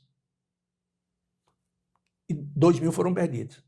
Outros teólogos dizem que esses pensamentos, esses provérbios dele, não são todos deles. Foram também copiados de outras pessoas. Como eu mostrei para você que eu faço. Sim. Você pega uma parte, se inspira e fala, e vou escrever. Exatamente. Eu não cito só o provérbio, né? Eu vou destrinchar o provérbio. Sim, vamos conversar sobre ele. Sobre ele. Então, aí você observa muito isso. Por exemplo, Tolstói tinha esse hábito. Leon Tolstói. Benjamin Franklin tinha isso também. Todos esses grandes pensadores pegavam esses pensamentos e transformavam isso em sabedoria. Ou seja, vamos ficar debaixo dessas árvores frondosas aí. Vamos é isso aí. Aí veja, por exemplo, o Benjamin Franklin. Benjamin Franklin tem uma frase muito bonita que eu adoro até hoje. Ele dizia o seguinte: ore a Deus como se tudo dependesse dele. Mas não se esqueça de trabalhar como se tudo dependesse de você. Nossa, sensacional. Tem uma outra dele, tem uma outra. Peraí, vamos repetir isso aí. Olha isso aqui, gente. Anotem. Ore a Deus como se tudo dependesse dele. Mas faça. Mas ore a Deus como se tudo dependesse, mas não se esqueça de trabalhar. Não se esqueça de trabalhar, de como fazer. se tudo dependesse de você. Como se tudo dependesse de você. Sensacional. Maravilhosa. Tem uma outra dele também, eu gosto muito, que ele diz o seguinte, que cuide de seus centavos e os milhões cuidarão deles próprios. É verdade. Tem uma outra que ele diz, cuidado, porque um pequeno buraco no casco de uma embarcação pode levar a pique. E não é verdade? É verdade. Pois é o sujeito que gasta mais do que ele ganha. Tem uma outra que ele dizia o seguinte, o homem honesto é aquele que sabe que não pode produzir mais do que ele não pode gastar, consumir mais do que ele produziu. São frases lindas. Maravilhosas, maravilhosas. Mas eu decoro muito essas frases que eu gosto muito. Você podia mandar umas assim para mim. Na hora que você estiver anotando para os seus pensamentos, manda umas para mim. Gente, o Gutenberg, vocês precisam ler o Gutenberg, todos os livros, os artigos. Gente, só pelo você aprende com o título. Ele me manda lá as coisas do LinkedIn, né? Todo dia. Eu hoje estava lendo para o Cláudio. Gente, que maravilhoso. Nós precisamos aprender com ele. O Gutenberg, agora eu me lembrei de uma pessoa. Você conhece o autor do livro Networking? Ai, gente, fugiu o nome dele aqui agora. Networking? Seu colega aqui. É brasileiro? Deve ser Gente. Eu sei quem é. Você está se referindo ao Minarelli. Minarelli. Ai, obrigada. Augusto Minarelli. Gente, fugiu. Você sabe que eu tenho um livro dele, olha, esse livro dele é Networking bem antigo, mas eu uso até hoje. Ele fala lá, não sei se você já viu isso, ele ensina sobre a técnica da coisa. Já soube, já viu isso? O que é a técnica da coisa? Isso é um novo livro dele? Não.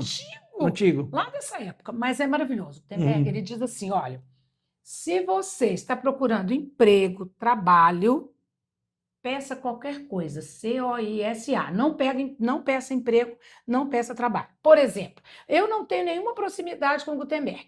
Aí eu bato aqui na porta, Gutenberg, me leva a trabalhar com você? Ele não vai me levar, por 2 motivos. Porque ele não tem essa vaga, ele não tem essa oportunidade.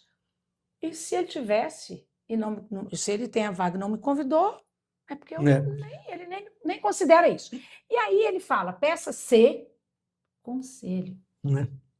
Peça O, de orientação. I, de informação. S, de sugestão. E o que todo mundo quer é o A. É a aproximação. Quem não gostaria de se aproximar do Gutenberg? Mas não é bater aqui na porta aqui. Para querer tirar proveito. Até porque a porta está fechada. Vem conversar comigo no meu podcast. Ô, Gutenberg, vamos ser meu amigo? Não é assim. Não. Então, essa construção, eu acho muito interessante. Demora. Viu? Mas demora. Demora. Aqui, olha, mas é isso. Busque conselho. Que tipo de orientação? Quando eu saí da faculdade, eu fiz essa técnica da coisa de maneira... eu não conhecia, né? E eu fiz assim, naturalmente. Eu fui atrás dos professores, olha, eu gostei dessa área de carreira. O que mais? Eu fui buscar informação. O que mais que eu posso ler? Onde eu posso buscar? Onde tem mais fontes? Aí me falaram de congressos nessa área. Então eu busquei informação. Opa, tem um congresso. Aí no ano em que eu me formei, eu participei de um congresso na PUC, lá de BH, PUC Minas. E aí eu fiquei atenta. Os autores, estava assim, ó, um dos autores, no final do ano nós vamos ter um congresso em Florianópolis. Eu pensei assim, eu vou de jato ou vou de jegue, mas eu vou nesse congresso. O que é isso? Eu fui buscando informação, orientação, sugestão. Sabe o que aconteceu? Quando eu estava em Florianópolis, no primeiro ano de formada, eu fui convidada para participar, Gutenberg, de um grupo seleto, de um grupo de estudos nessa área, em Belo Horizonte. Agora, por que eu fui convidada? Por que você foi convidado para esse mestrado? Foi do nada que olharam para você, te acharam interessante, bonito, te levaram? Ou eu fui convidada?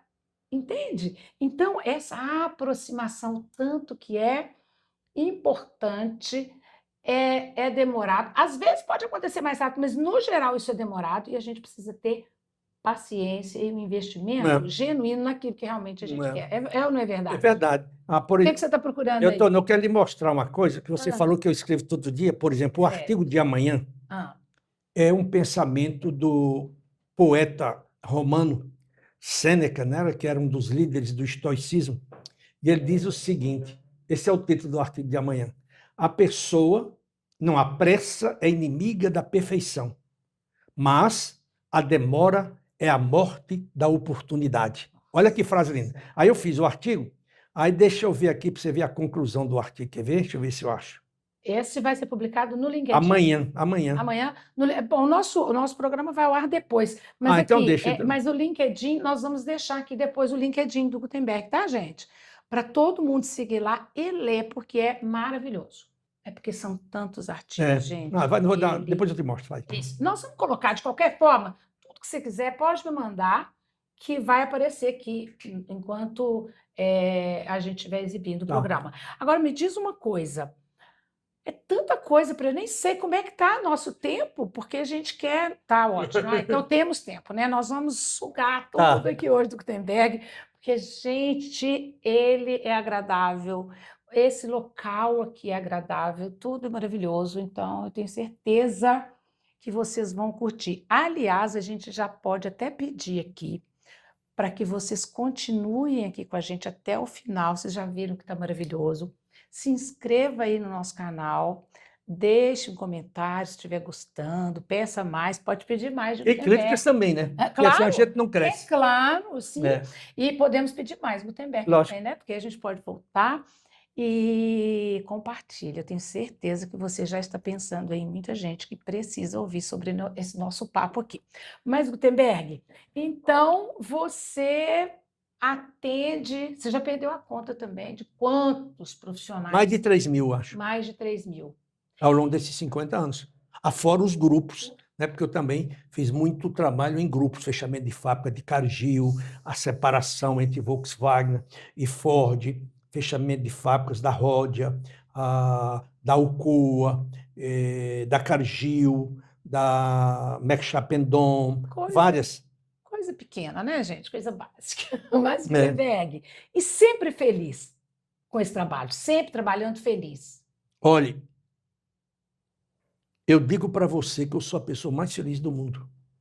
É um privilégio, não é? Trabalhar com aquilo que... Tenho saúde. Tive 1000 oportunidades. Construí um bom patrimônio. Eduquei os meus filhos, todos eles estão tão bem de vida. Como eu sempre dizia para eles, que o meu maior orgulho era se eles me ultrapassassem, e eles me ultrapassaram. Parabéns. Então, vamos dizer, eu acordo cedo, 5 horas da manhã, eu ligo a minha Alexa, depois da minha oração que eu faço todo dia. Aí a minha oração compreende o quê? Em primeiro lugar, eu oro por mim, pedindo a Deus para me dar saúde, sabedoria, longa vida e a oportunidade de distribuir, de partilhar conhecimento. Isso é sagrado. Sim. Depois eu oro pela esposa, pelos filhos, mesma coisa. Depois eu vou para os meus irmãos, esposas, os filhos são meus sobrinhos. Depois eu oro pelas pessoas que trabalham comigo. A Denise, a Denise está Ailene, com você? é, Até hoje. Natane, Uau! todos os meus funcionários eu oro. Bom, depois eu vou orar pelos meus clientes. Aqueles que estão na ativa hoje, por exemplo, agora eu estou com 8 processos de outplacement. Eu oro todo dia por eles, 2 vezes, de manhã e à noite. Ai, que maravilha. E leio, além do meu livro, Provérbio de Salomão todo dia, ou então o padre Baltasar Gracián, o espanhol. Então, vamos dizer, eu vou reclamar da vida? Se você diz para a sua mente que você está triste, vai ficar triste o dia inteiro. Então, eu prefiro dizer que eu estou alegre, eu estou feliz, não é verdade? Por exemplo, se eu for para a cama agora, eu durmo até amanhã de manhã. Você me leva na cama se quiser, que eu não acordo. Nunca tive uma noite de insônia, nunca tive estresse assim, eu nunca fiquei triste, nunca. Eu não me lembro de nenhum dia que eu fiquei triste na minha vida, porque a minha vida sempre foi prazerosa, eu fiz o que eu quis. E aquilo que eu queria, eu conquistei. Vida com propósito é assim, né? Tem perrengue, né? Claro, né? Todos nós Tem temos jeito. as nossas dificuldades. Exato. A vida não é um mar de rosas. Agora, Sim. Mesmo na desgraça, mesmo enfrentando obstáculos, dificuldades, você pode concordar. Por exemplo, tem um psicólogo americano que eu gosto muito dele. Ele viveu no começo do século XX, William James. Ele dizia o seguinte: o homem pode transformar significativa a sua mente por transformar a sua mente. Eu acredito nisso. Isso é, aquilo que você pensar, você pode realizar. Pode demorar um pouquinho de tempo. Talvez não venha da forma que você queira. Agora, você imagine a satisfação que eu tenho de ter nascido no lar pobre, um pai de 2º ano primário, mas um autodidata de primeira. Meu pai nunca quis amizade com gente de baixo nível, meu pai sempre queria estar perto do prefeito, do juiz, do delegado. Papai sempre foi assim. Papai chegou a levar o doutor Ademar de Barros à casa dele, lá no Açu. Ele era governador de São Paulo e ele foi batizar o meu irmão por nome Rosenberg. Uau! Então, papai era um homem muito, muito dinâmico, muito ativo, muito forte. Morreu com 90 anos de idade. Bom, sábio, né? Meu pai era sábio. Minha mãe era uma santa, Dona Santina. Ai. Então, vamos dizer, eu não tenho do que reclamar, não. Eu sou um homem super feliz, super feliz. Agora, Gutenberg, tem gente, às vezes, que acha que a gente é meio maluco, né? Não, eu sou tão feliz, Gutenberg, a mesma coisa. Olha... Mas o mundo é dos loucos. Mas é. O mundo é dos loucos. Quem faz a diferença no mundo são os loucos. Você imagina? Por exemplo, vamos lá, né? Vamos contar aqui para o pessoal como foi que a gente começou essa amizade, não é? Primeiro, eu tinha ouvido você lá naquele congresso, eu já fui ousada, sabe? Porque era caro e para gente vir para São Paulo... Pagando avião, hotel, né? Tudo, hotel, avião, evento caro. E você sabe que naquela época eu tinha terminado meu mestrado, acho que tinha 1 ano que eu tinha terminado o mestrado, enfim, muitos gastos, início de carreira, né? Mas eu vim e eu pensei assim, nossa, na hora que perguntarem assim, de BH, né, de Minas, quantas pessoas, muitas pessoas vão levantar a mão. Eram 1.500 pessoas naquele auditório ali. Era muita gente. Sabe quantas pessoas de Belo Horizonte? Eu só vi, eu levantei a mão, fui a única. Eu não estou acreditando, não estou acreditando. E para mim foi, não vou dizer sacrifício, mas foi um investimento que eu tive que fazer Pesado. pesado. Não. E a gente sai cavando, abrindo portas. E são investimentos que a gente realmente tem que fazer, não é isso? Principalmente com conhecimento, com formação. Bem, e aí ouvi lá o Gutenberg. E fiquei, desde então, apaixonada pelos livros, comecei a consumir Gutenberg. Um ano não, em 2012, eu creio, 2011, 2012, quase 10 anos depois. Eu, com a minha equipe, já tinha empresa, a Milton Rocha Consultoria, e de vários consultores, né, uma equipe maior, e eu cheguei para conversar com eles naquele dia, a gente sempre, no início da manhã, especialmente na segunda-feira, a gente Que é uma reunião. fazia uma reunião e fazia algumas reflexões. Eu falei, olha, eu queria hoje que a gente conversasse sobre gratidão. Como assim sobre gratidão? Sobre gratidão, um exercício de gratidão. E aí a gente foi falando sobre gratidão, eu falei, agora eu queria que a gente falasse na nossa área de conhecimento, na nossa área de atuação. Quem a gente gostaria de agradecer? E deixei a palavra com eles. E foram unânime na primeira sugestão, dizendo Vitor Frankl. Não. Maravilhoso, É. né?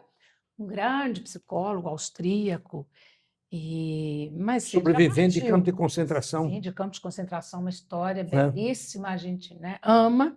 Na época a gente tinha uma frase dele plotada na parede, assim, sabe, do nosso escritório.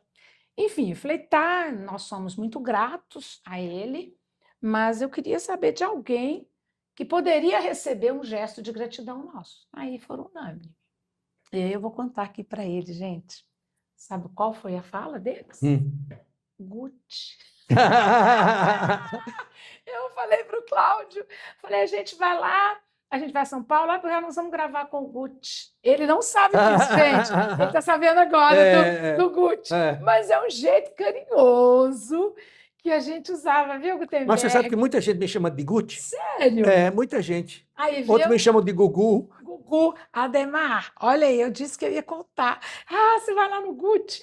E aí, com todo respeito, é claro, todos falaram Gucci. Falei, isso mesmo. Então, pegue o telefone, pedi para alguém lá da nossa equipe, faça contato, foi até o Ademar, ficou na sua colo das suas secretárias. A Bia era a época. Isso. Aí a Bia falou assim, olha, conversei com ele e ele disse que vai a Belo Horizonte essa semana. Gente, eu tive palpitação.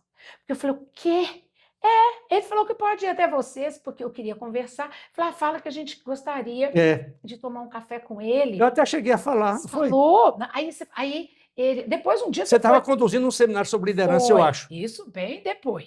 Foi até no auditório lá do nosso escritório. Isso foi antes. Aí, quando começou a amizade e a parceria. Aí, o Ademar, Milton, você não vai acreditar. Ele disse que estará aqui no sábado agora. Isso, eu fui visitar minha filha, na verdade. Sim, que ele vai visitar a filha. Só que naquele sábado, Gutenberg, todos nós, inclusive eu, todos estaríamos fora. Nós estávamos fazendo um trabalho de consultoria para o Senac de Minas Gerais. E o Senac tem unidade... Eu sei. Em todas as cidades, né? Quase todas as cidades de Minas. E nós estaríamos lá. Eu falei, eu não estou acreditando. O Gutenberg viria aqui no nosso trabalho. Eu vou perder isso, eu não acredito de palpitação. Aí eu falei, liga de novo. Fala que, infelizmente, nenhum de nós estará aqui nesse final de semana. E ele falou, mas nós iremos a São Paulo. Aí tá bom, marcou, no meio da semana, 10 horas da manhã, um café do seu escritório. Ok, viemos o Ademar e eu. Quem ia comigo, quem tinha agenda lá, enfim, o Ademar veio, eu quero. E nós viemos, pegamos um avião cedo, por causa do trânsito de São Paulo, chegamos para visitar o Gutenberg, tomamos um café, batemos um papo. E o Gutenberg perguntou assim para a gente, você se lembra disso, Gutenberg? O que você perguntou, por que vocês vieram? Perguntei. Não foi só para tomar o café, perguntou assim, em que eu posso ajudar vocês? E a gente falou assim, não queremos nenhuma ajuda. Nós viemos aqui te homenagear. Viemos aqui te ajudar. Viemos aqui te contar como que eu te conheci, É, que desde então eu consumo seus isso, livros, isso. que nós te agradecemos, que você é nossa inspiração. E ele ficou tão emocionado. Não, Foi? essa é uma coisa que, para mim, é a coisa mais valiosa da vida, é a gratidão. Não importa se você fez isso aqui ou se você fez isso aqui. Toda pessoa de caráter deveria ser grato. O simples fato de você acordar todo dia É. já é um ato para você agradecer a Deus. Você chegar na minha idade, 81 anos de idade, com a lucidez que eu tenho, com a rapidez de pensamento, a rapidez de comunicação, os trabalhos que eu desenvolvo, quando muitos vão embora muito antes de mim. Então, para mim, a minha idade é juventude, não é velhice. E, naturalmente, que eu sou grato a Deus. Por quê? Porque eu aprendi na minha infância que o temor a Deus é o princípio da sabedoria. É isso aí. Então, vamos dizer, eu dou muito valor à espiritualidade. Na verdade, eu dou valor a 4 coisas, ou 5. Corpo físico, porque o corpo físico, como ensina a Bíblia, é o templo do Espírito de Deus, é o vaso que abriga a sua alma. Sim. 2, a sua mente, intelecto, inteligência, né? Principalmente a cognitiva. E você tem de adquirir conhecimento todo dia. A gente tem que perseguir o conhecimento, como dizia Confúcio, como se você estivesse perseguindo o seu melhor amigo no seu da multidão e você nunca consegue alcançá-lo. Então, isso é um negócio diário, né? Terceiro, a parte psicoemocional, manter o seu equilíbrio. Isso. Não se altere. Tem a parte espiritual, que eu acho que é a base de tudo. Eu me lembrei de 2 coisas que meu pai me ensinou.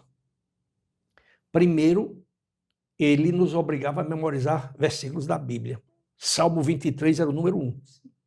Aquela parte que diz assim: Nós também. o Senhor é meu pastor, nada faltará, deitar, papapá. Aí vem a frase: ainda que eu andasse pelo vale da sombra da morte, eu não temeria mal algum, porque tu estás comigo e o teu cajado me consola. Essa é a primeira. Segunda reflexão, um provérbio de Salomão. O homem pode planejar o seu caminho, mas é Deus que determina o seu destino. Exato. E aqui estou eu, depois de Gutenberg. 6 anos de operado, 6 não anos. sinto nada. 6 anos, é recente. É recente, é. Que maravilha. O médico disse: de coração você não morre, meu filho, você vai viver 25 anos. Eu disse: mas eu quero viver a idade de Jó, 140. E com saúde. Com saúde, Com saúde, do jeito que você está. Olha, do jeito que você está, Gutenberg, você é exatamente o Gutenberg que eu conheci em 2003, por aí afora. Não mudou Eu absolutamente mantenho o mesmo nada. pique. Mesmo pique, mesma cabeça, mesmo humor. E olha que interessante, né, gente? Eu pergunto para ele, porque ele falou assim que nunca está triste. Mas isso não quer dizer que Que você não vida passa por adversidade. passa Por exemplo, eu quase perdi várias. meu filho mais velho, com Como câncer na cabeça. sério? Foi operado 2 vezes. E ficou bem? Ficou bem, Olha, tá ótimo. quer uma diversidade maior Mas que que essa? essa? De que ver um filho? É, foi o mais velho, o mais querido que eu acho. Isso. Olha, olha. É, Apaga isso aí, gente. não, não apago, não é verdade. É verdade? Eu não vou mentir. Os outros. Os outros são Ah, queridos, ah, mas eu tinha mais afinidade com o mais velho. afinidade. Mas eles estão acostumados. Já, lógico. Senão eles vão brigar comigo. Eu sei, e vão brigar comigo também. Senão vão me cortar aqui. Mas, olha, eu posso dizer que eu amo, eu tenho preferência por um. Todo Não, pai tem, mas que você queira ou não. Mas é porque eu só tenho um. Gutenberg, mas é isso. É o olhar, o que muda. Não é a vida que o outro tem, que eu tenho, os problemas, as adversidades, as alegrias, o sucesso. Não é isso. É como a gente olha para isso. Se o nosso olhar, eu costumo dizer assim, ó, se o nosso Wi-Fi está ligado, está na conexão certa, né? Porque na época do rádio, se não estivesse A sintonia ali é. ficava dando aquela. Então a gente tem que estar com a sintonia certa. É muito diferente. E aí passar pelas adversidades, por piores que elas sejam. E eu acho que mais pesadas que essas na área da saúde não tem, né? Porque você não quer perder uma pessoa querida, mas é muito diferente a forma como a gente percebe isso. Eu, graças a Deus, tive a oportunidade de aprender desde criança, aprendi a amar a palavra de Deus, né, a Bíblia, aprendi muito cedo Eu leio todo dia a sobre, Bíblia. sobre o temor a adoração mesmo que a gente tem que ter a Deus com gratidão, porque é isso, né? Nós não somos, na verdade, nós não somos donos de nada, não é, Gutenberg? Nós somos mordomos, né? De onde nós viemos, a gente É isso que trouxe a alguma Bíblia fala, coisa? né? É isso.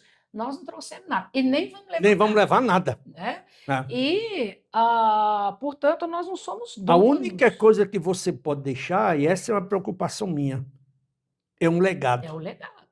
É o legado. O legado que eu quero deixar são meus livros, meus artigos, minhas mensagens, meus vídeos, as pessoas que eu ajudei, que são muitas.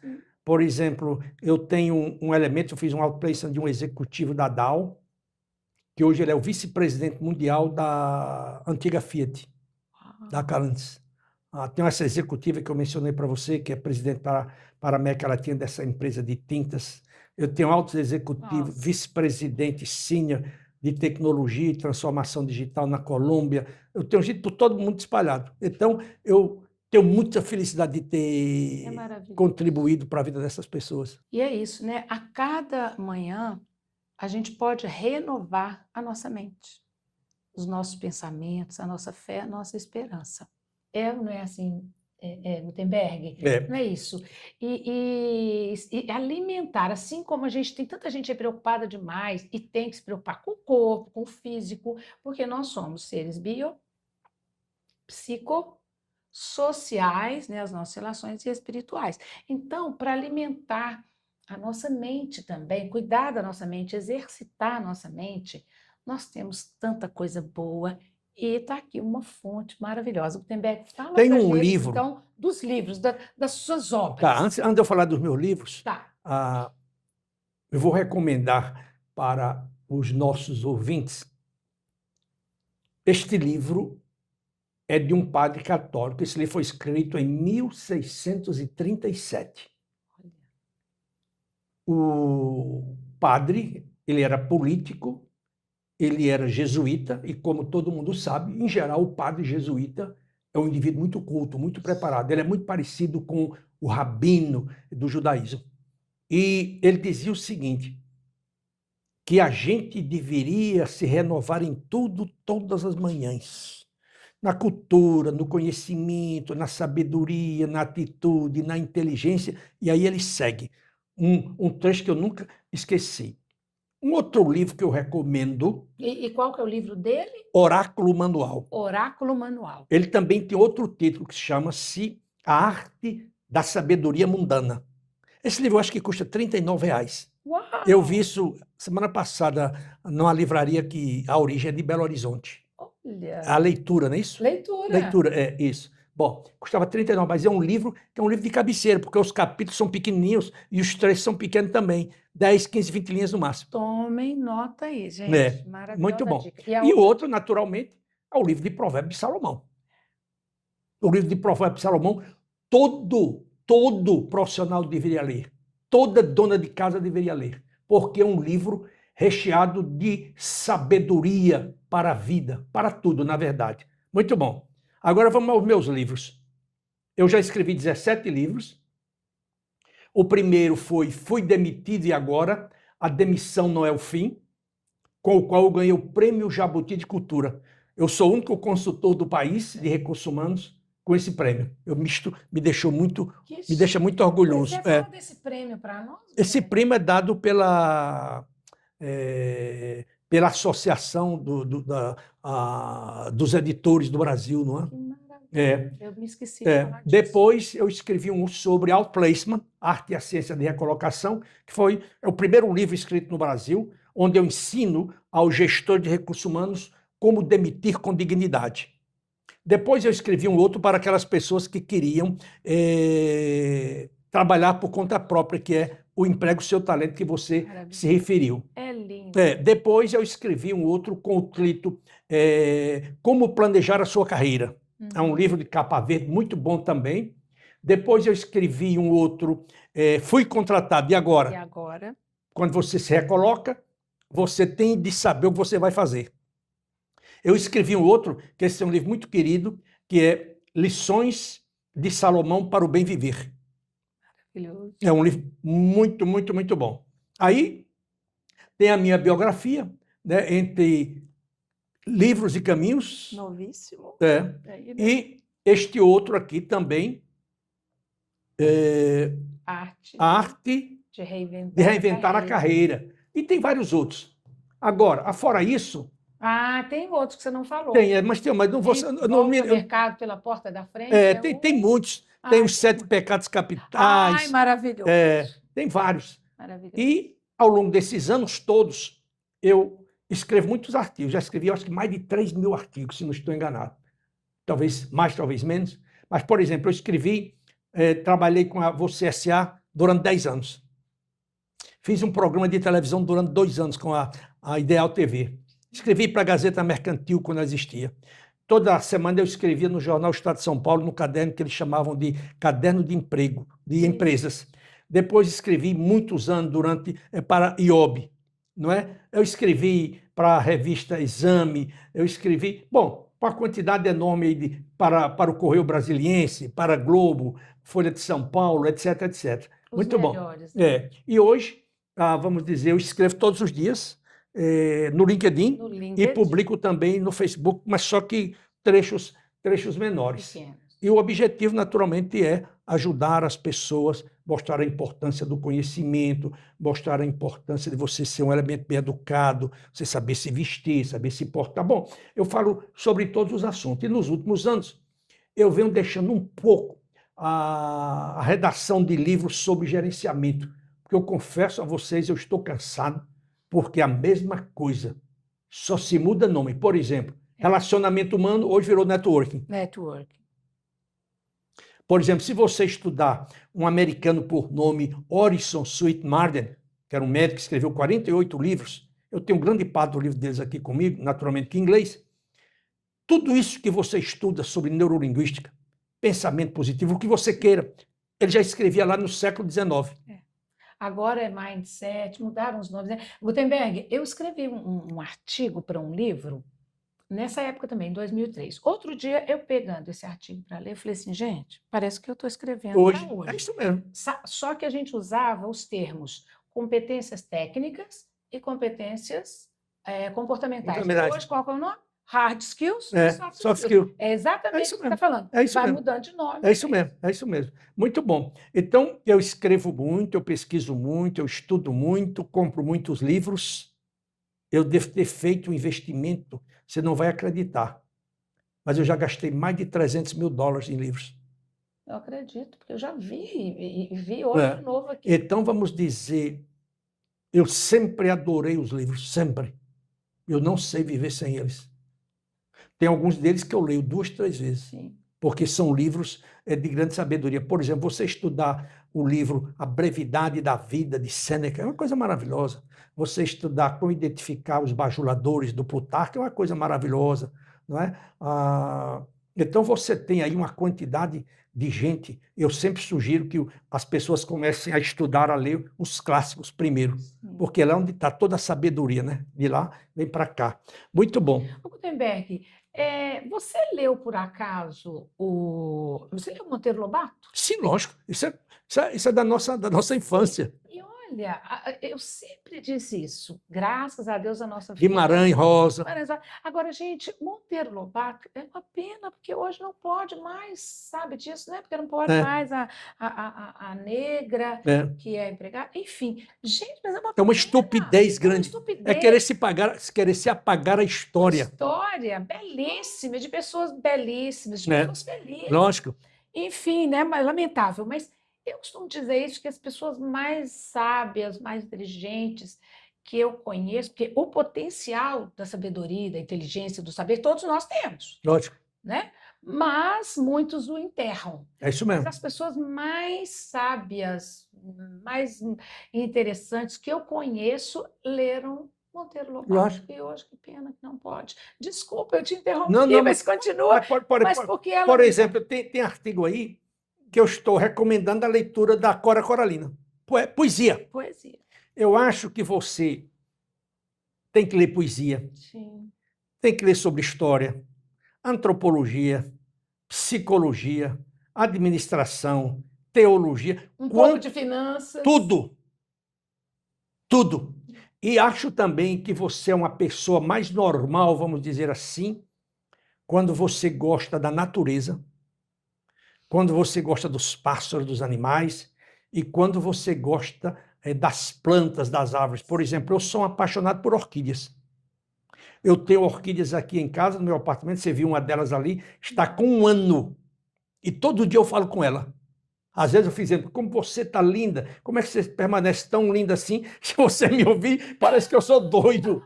Mas é verdade, eu faço isso. Mas é verdade. É. Aí, viu, gente, eu não sou maluca. Pois é, não é maluca, não não é. Porque é isso que me faz um homem feliz. E Gutenberg, e assim, não temos nada de TDAH, tem aí? Não, Eu não não tenho tem. nada. Não tem depressão? Eu nunca tive. Não tem.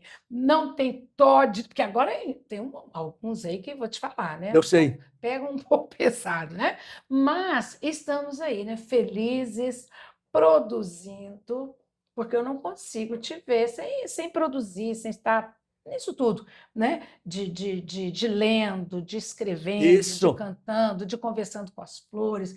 Isso é vida e que pessoa maravilhosa.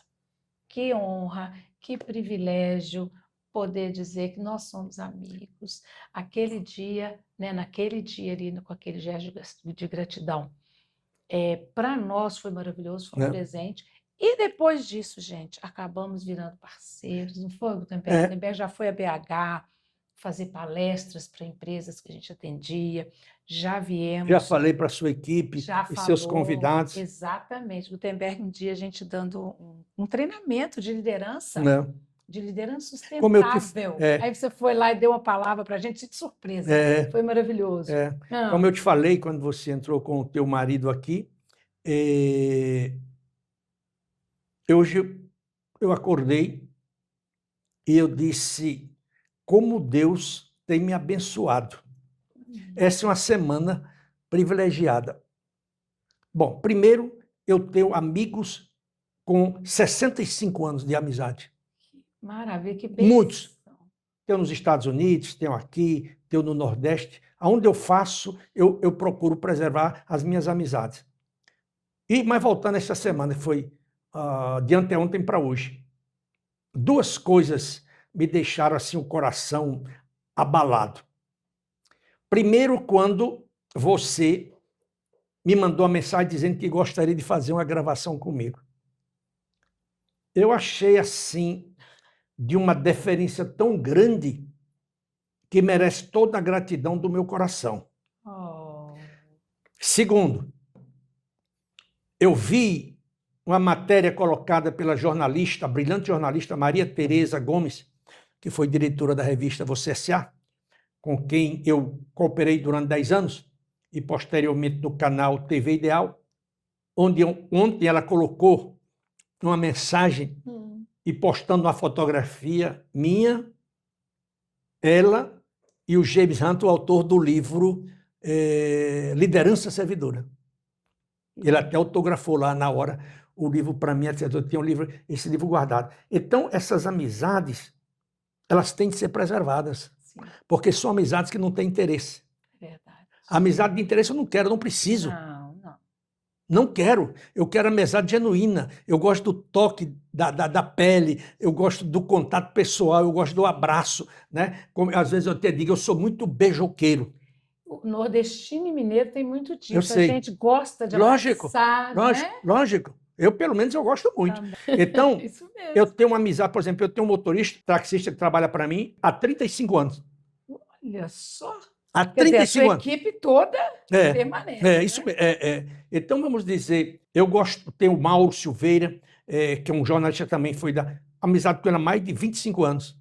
Tem o Adalmir, que foi diretor de planejamento do Jornal Estado de São Paulo, que é meu amigo há mais de 35 anos. Então, eu tenho muitos amigos e eu ligo para eles. Quando eles não me ligam, eu ligo para eles.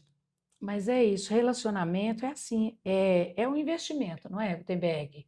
Eu sempre digo isso, a falta de tempo, a, a correria mesmo da vida, às vezes o cansaço, acaba se afastando. Um dia, minha filha lá em casa, ela já tinha se casado, ela até estava assim, parece que estava resfriando, estava com o corpo meio, mas essa mãe, eu não estou com vontade de sair hoje. Eu falei, então fique, né? Ela disse, mas eu tenho um aniversário de uma amiga. Eu falei, então tome um banho, se arrume bem bonita e vá. Ela falou, mãe, mas estou muito cansada, estou com sua filha. E ela assim como eu, sabe? É dessa que gosta de abraçar, gosta de servir todo mundo, gosta de receber. E ela disse, ô mãe, você tem razão. Eu falei, pois é. Porque imagina, se é você que faz uma festa, ou enfim, e chama uma amiga e ela não vem. Você vai sentir. Então, relacionamento é isso também. Como você está falando, na época em que todo mundo manda mensagem e olhe lá, eu ligo. Dá um telefonema, faz uma diferença tão grande. E ela, de fato, leva isso para a vida. Então, vamos investir, porque é isso, o que conta são os nossos familiares e os nossos amigos. Eu me lembro que eu fiz aqui uma place de uma executiva e há 2 semanas atrás ela viajou, ela foi demitida, eu fiz o place dela, ela se colocou na companhia Vale do Rio Doce, numa posição bem relevante. E ela viajou. Ela é casada, tem 3 filhos, sou muito amigo do marido dela, é um argentino. E ela estava, antes de viajar para a Suécia e para a Finlândia, onde ela ia ficar 15 dias, ela me mandou uma mensagem lindíssima. Eu até concluí um dos meus artigos com essa declaração dela. Ela dizendo da contribuição que eu dei para a mudança na vida dela. Ela disse que tinha parado há 10 anos, não se valoriza. Uma mulher bonita, ela. Alta. Mulher muito, muito elegante. E ela me mandou essa carta, eu falei, essa aqui é para guardar no coração. Que maravilha. Então, eu sou muito desse, vamos dizer, desse relacionamento, você entendeu? Te contratar não é apenas contratar um assessor, alguém Não.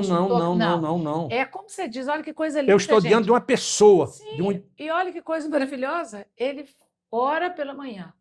E à noite, quando eu vou dormir. E à noite. E cita os nomes. Sim. Faço questão de citar o nome. Pelas pessoas que ele está atendendo. Eu faço isso também. Eu também. Pelas pessoas, para que Deus nos use como instrumento para abençoar, para ajudar aquelas pessoas. É isso mesmo. Que coisa maravilhosa. Gente, vai pensando aí, quem quer mais de Gutenberg, ele tem muita coisa para trazer para a gente, mas a gente também não quer abusar tanto da boa vontade mas dele. É um privilégio grande. Ai, cadê? Pega essa cola para mim. Tá aqui. Ele me deu presente. Antes do tempo. Não, foi na hora certa. Foi, mas é que o papo, nós já engatamos nesse papo tão gostoso, eu não quis interromper, mas olha, eu estou levando. Gente, quem sabe eu vou colocar aí no canal, hein? Eu estou levando um para dar de presente para o Demar. É seu irmão. E 2 outros para você dar no seu programa. Dar, quem sabe eu vou dar aqui no programa, hein? Algum ouvinte seu, Ai, que delícia. Nós vamos programar isso lá, Gutenberg. Eita, queijo mineiro, então, garanto. Tem um mimo aqui para você. Vamos abrir. E o outro me fala o que mineiro traz de presente na mala. O queijo de Minas. Tem que ter queijo. Tem que ter. Que é o melhor, fala a verdade. Eu sei. Gutenberg. Então... Olha que fita bonita, hein? Você viu que é personalizada. É seu nome. É claro. Agora que eu estou vendo. Isso mesmo. Caramba, mas por quê, Gutenberg? Essa fita eu guardo. Viu? Gutenberg, o capricho tem que ser na nossa imagem, na nossa apresentação e na apresentação também daquilo que a gente faz. Você sabe que eu guardo tudo isso? Eu sou pior do que velha. Ele é ótimo. Qualquer coisa que você me dá, uma notinha no papel eu guardo, não jogo fora não. Eu guardo, viu? Os bilhetinhos. Olha que coisa. Esse aí foi o Cláudio que escolheu. Ô, Cláudio, olha caramba. Aí, querido. Que chique, hein? Olha aí, que queijo chique. Chique, ó. Olha aí, gente. Vou passar bem essa semana, hein? Olha, esse é um super especial queijo. Que beleza, hein? Olha só. Então, mineiro é assim. Muito obrigado, Bahia, a gente vai muito para o sul da Bahia, a gente sai levando queijo para os amigos. A gente vem aqui e leva queijo. A gente viaja, a gente leva queijo de Minas. E aqui, um... Livro. não é o livro, é quase.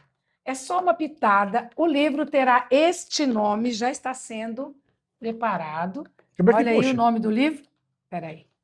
Olha, gente, é assim. Pronto. Olha que lindo! Olha aqui, o nome do livro vai ser esse, Palavras que Tocam. Isso não é livro, são alguns contos que eu uso aí no trabalho. Que beleza, com as hein? pessoas.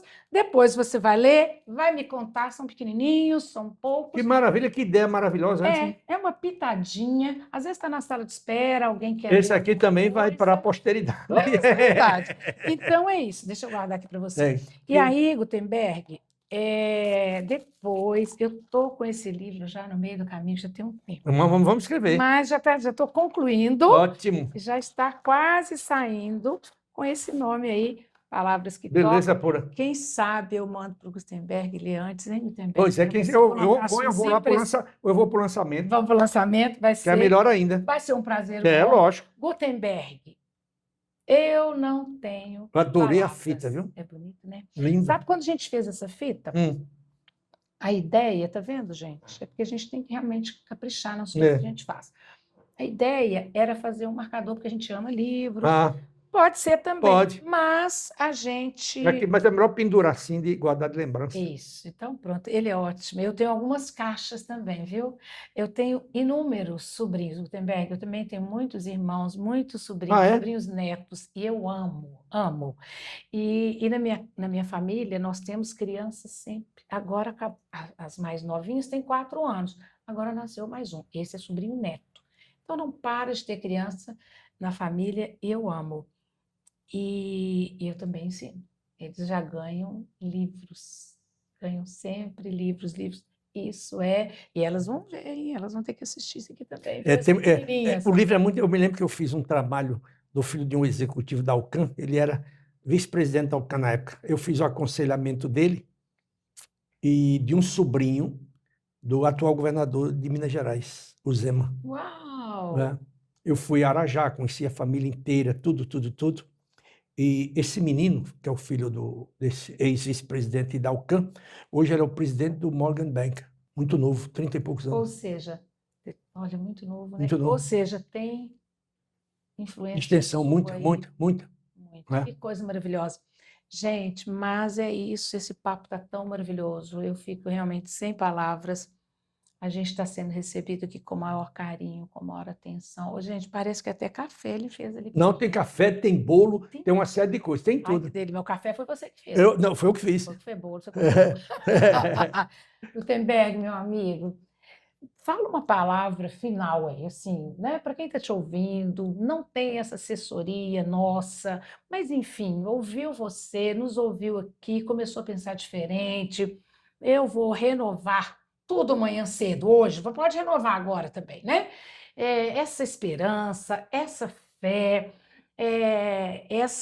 esse compromisso de me atualizar, de me valorizar, porque nós somos feitos, a Bíblia fala isso, nós somos feitos à imagem e semelhança de Deus. É isso mesmo. Então, nós não somos pouca coisa. Não, é isso mesmo. Onde é que está, né, o seu valor? Busque, seja intencional. Vamos deixar esse negócio de Zeca Pagodinho ou do Skank. Isso. Tem o Skank também. Vou deixar a vida me levar. Né? Não, a gente pode levar a vida com um propósito. E essa pessoa que quer fazer isso, que quer está se inspirando aqui em você. O que você diria para essas pessoas? No presbiterianismo, a gente diz o seguinte: isso é um conceito que foi desenvolvido por um elemento na Holanda por nome Abraham Kuyper, século passado, final do século XIX, começo do século XX, que ele dizia o seguinte: ele chamava esse conceito de mandato cultural, cultural mandate. Ele dizia que Deus chamava cada pessoa especificamente para uma tarefa. Médico, engenheiro, advogado, professor, empresário, empregado, papapá. Muito bom. Então, o que é que eu poderia dizer para os nossos ouvintes aqui, para os seus ouvintes? Primeira coisa, eu deveria usar Romanos 12:1. E não vos conformeis com o presente século, mas transformai-vos pela renovação de quê? Da vossa mente. Da vossa mente. Para quê? Para que experimenteis qual seja a boa e Boa, agradável vontade de perfeita e Deus. agradável vontade de Deus. Então, essa é a primeira coisa. Então, um livro da Bíblia, né? Romanos 12:1. Depois do Evangelho de Atos. Muito bom. Do Evangelho de Atos, depois do livro de Atos. Depois do livro de Atos. Bom, para aquelas pessoas que estão trabalhando, o que é que eu posso dizer? Faça o seu trabalho com orgulho, com prazer. Saia de casa todos os dias preparado, confiante, com a esperança de que tudo vai dar certo. Se você estiver desempregado e à procura de um trabalho, eu sugiro que você, primeiro, não olhe para trás. Como dizia Madre Teresa de Calcutá, se você olhar para o sol, você não verá sombra. Ou, como a Bíblia ensina, se você olhar para trás, vai virar estátua de sal. 2, cultive pensamentos positivos. Se você cultiva pensamento positivo, a vida vai ser positiva para você. A vida vai sorrir para você. Se você cultiva pensamentos negativos, você já morreu logo de saída. Porque você nem começa. Você tem medo. Medo da morte, medo de falar, medo de perder. É um fracasso total. Terceiro, tem uma agenda de trabalho. Como falamos, trabalhe, né? Aí você ore a Deus como se tudo dependesse dele, mas trabalhe como se você dependesse de você, não é? Uma outra coisa que eu acho importante é ele cultivar uma vida balanceada, quer esteja trabalhando ou não. O que é isso? Cuidar do corpo, exercícios, alimentação e sono repousante.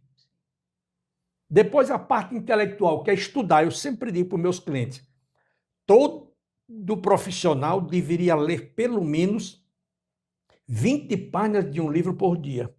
Se você ler 20 páginas de um livro por dia, você terá lido no final do mês 600 páginas. São 3 livros do tamanho dos meus. No final do ano, são 36 livros. A média de leitura do brasileiro são 4 livros. Olha o quanto você está na frente. Agora, por que eu recomendo tanta leitura? Primeiro, eu sou um leitor voraz. Segundo, a leitura faz aumentar os seus conhecimentos, amplia, fortalece os seus argumentos, torna você uma pessoa interessante. Você se torna um expert. E como diz lá no Velho Testamento, num dos salmos, não me lembro qual é o salmo agora, que diz o seguinte, que Deus o coloca ao lado dos reis, se você tem o conhecimento. Aí tem os grandes personagens bíblicos, né? Daniel, o próprio Salomão, Moisés no Egito, e vai por aí afora. E como nós temos nos dias atuais. Grandes cientistas, grandes professores, né? Grandes inventores, etc. Mas tudo deriva de onde? Do livro, da pesquisa, do estudo. Então, estude muito, estude muito. Outro ponto que eu acho importante é você ter o controle de sua vida, no sentido de você gerenciar, administrar o seu dia a dia. Não confie sua vida a ninguém. Quando eu digo a ninguém, é a ninguém mesmo. E às vezes as pessoas até se assustam com isso que eu digo. Eu digo, você quer conhecer a sua esposa? Dê o divórcio. Você quer conhecer quem são os seus irmãos? Vamos repartir a herança. Você quer conhecer quem são os seus filhos? Fique velho. E se você quiser saber quem são os seus amigos, perca tudo que você tem. Se você não tem ninguém. Verdade. Não estou dizendo que você não usa, o que eu estou dizendo é que você não pode confiar sua vida a ninguém. O seu destino é seu, ninguém vai fazer o caminho que você faz, como diz a Cora Coralina. É você que vai ter que fazer o seu caminho. Mas eu vou ter que andar sozinho. Você vai ter que andar sozinho. Ou, como eu sempre digo, eu decidi queimar as pontes para não ser tentado a voltar para trás, mas seguir em frente. Isso também é bíblico, né? É isso mesmo. Sigo para o alvo. Pelo supremo prêmio, né? Da vocação de Deus. É isso mesmo. Então, vamos dizer, existe uma quantidade enorme de outros conselhos que a gente dá para aquelas pessoas, mas eu acho que, de certa forma, poderão ajudar vocês que nos escutam e que vocês pensem sobre essas coisas e que não aceitem aquilo que a sociedade diz para você. É você que diz o que você quer ser. Para isso, confie em Deus. Confie em Deus e trabalhe duro e persistentemente. Porque, como eu disse no início, a preguiça é o quê? A chave da pobreza. É verdade. E ninguém quer ser pobre. A gente quer ser rico de Quer ser rico? Nós já somos ricos. Já somos, né? Ninguém ser pobre. Ai, gente, que emoção!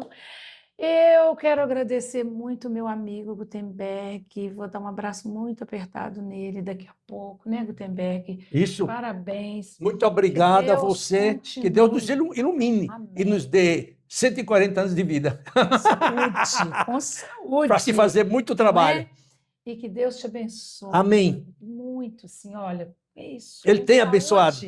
E que continue a você, as pessoas que você atende, a sua esposa, seus filhos, netos, seus familiares. Isso. E que você esteja aí forte e saudável muitos e muitos Isso. anos. E quero agradecer a você que ficou com a gente aqui até o final. Muito obrigada. Lembre-se de se inscrever. Muitas pessoas, sabia, Gutenberg? Assistem e não se inscrevem no canal.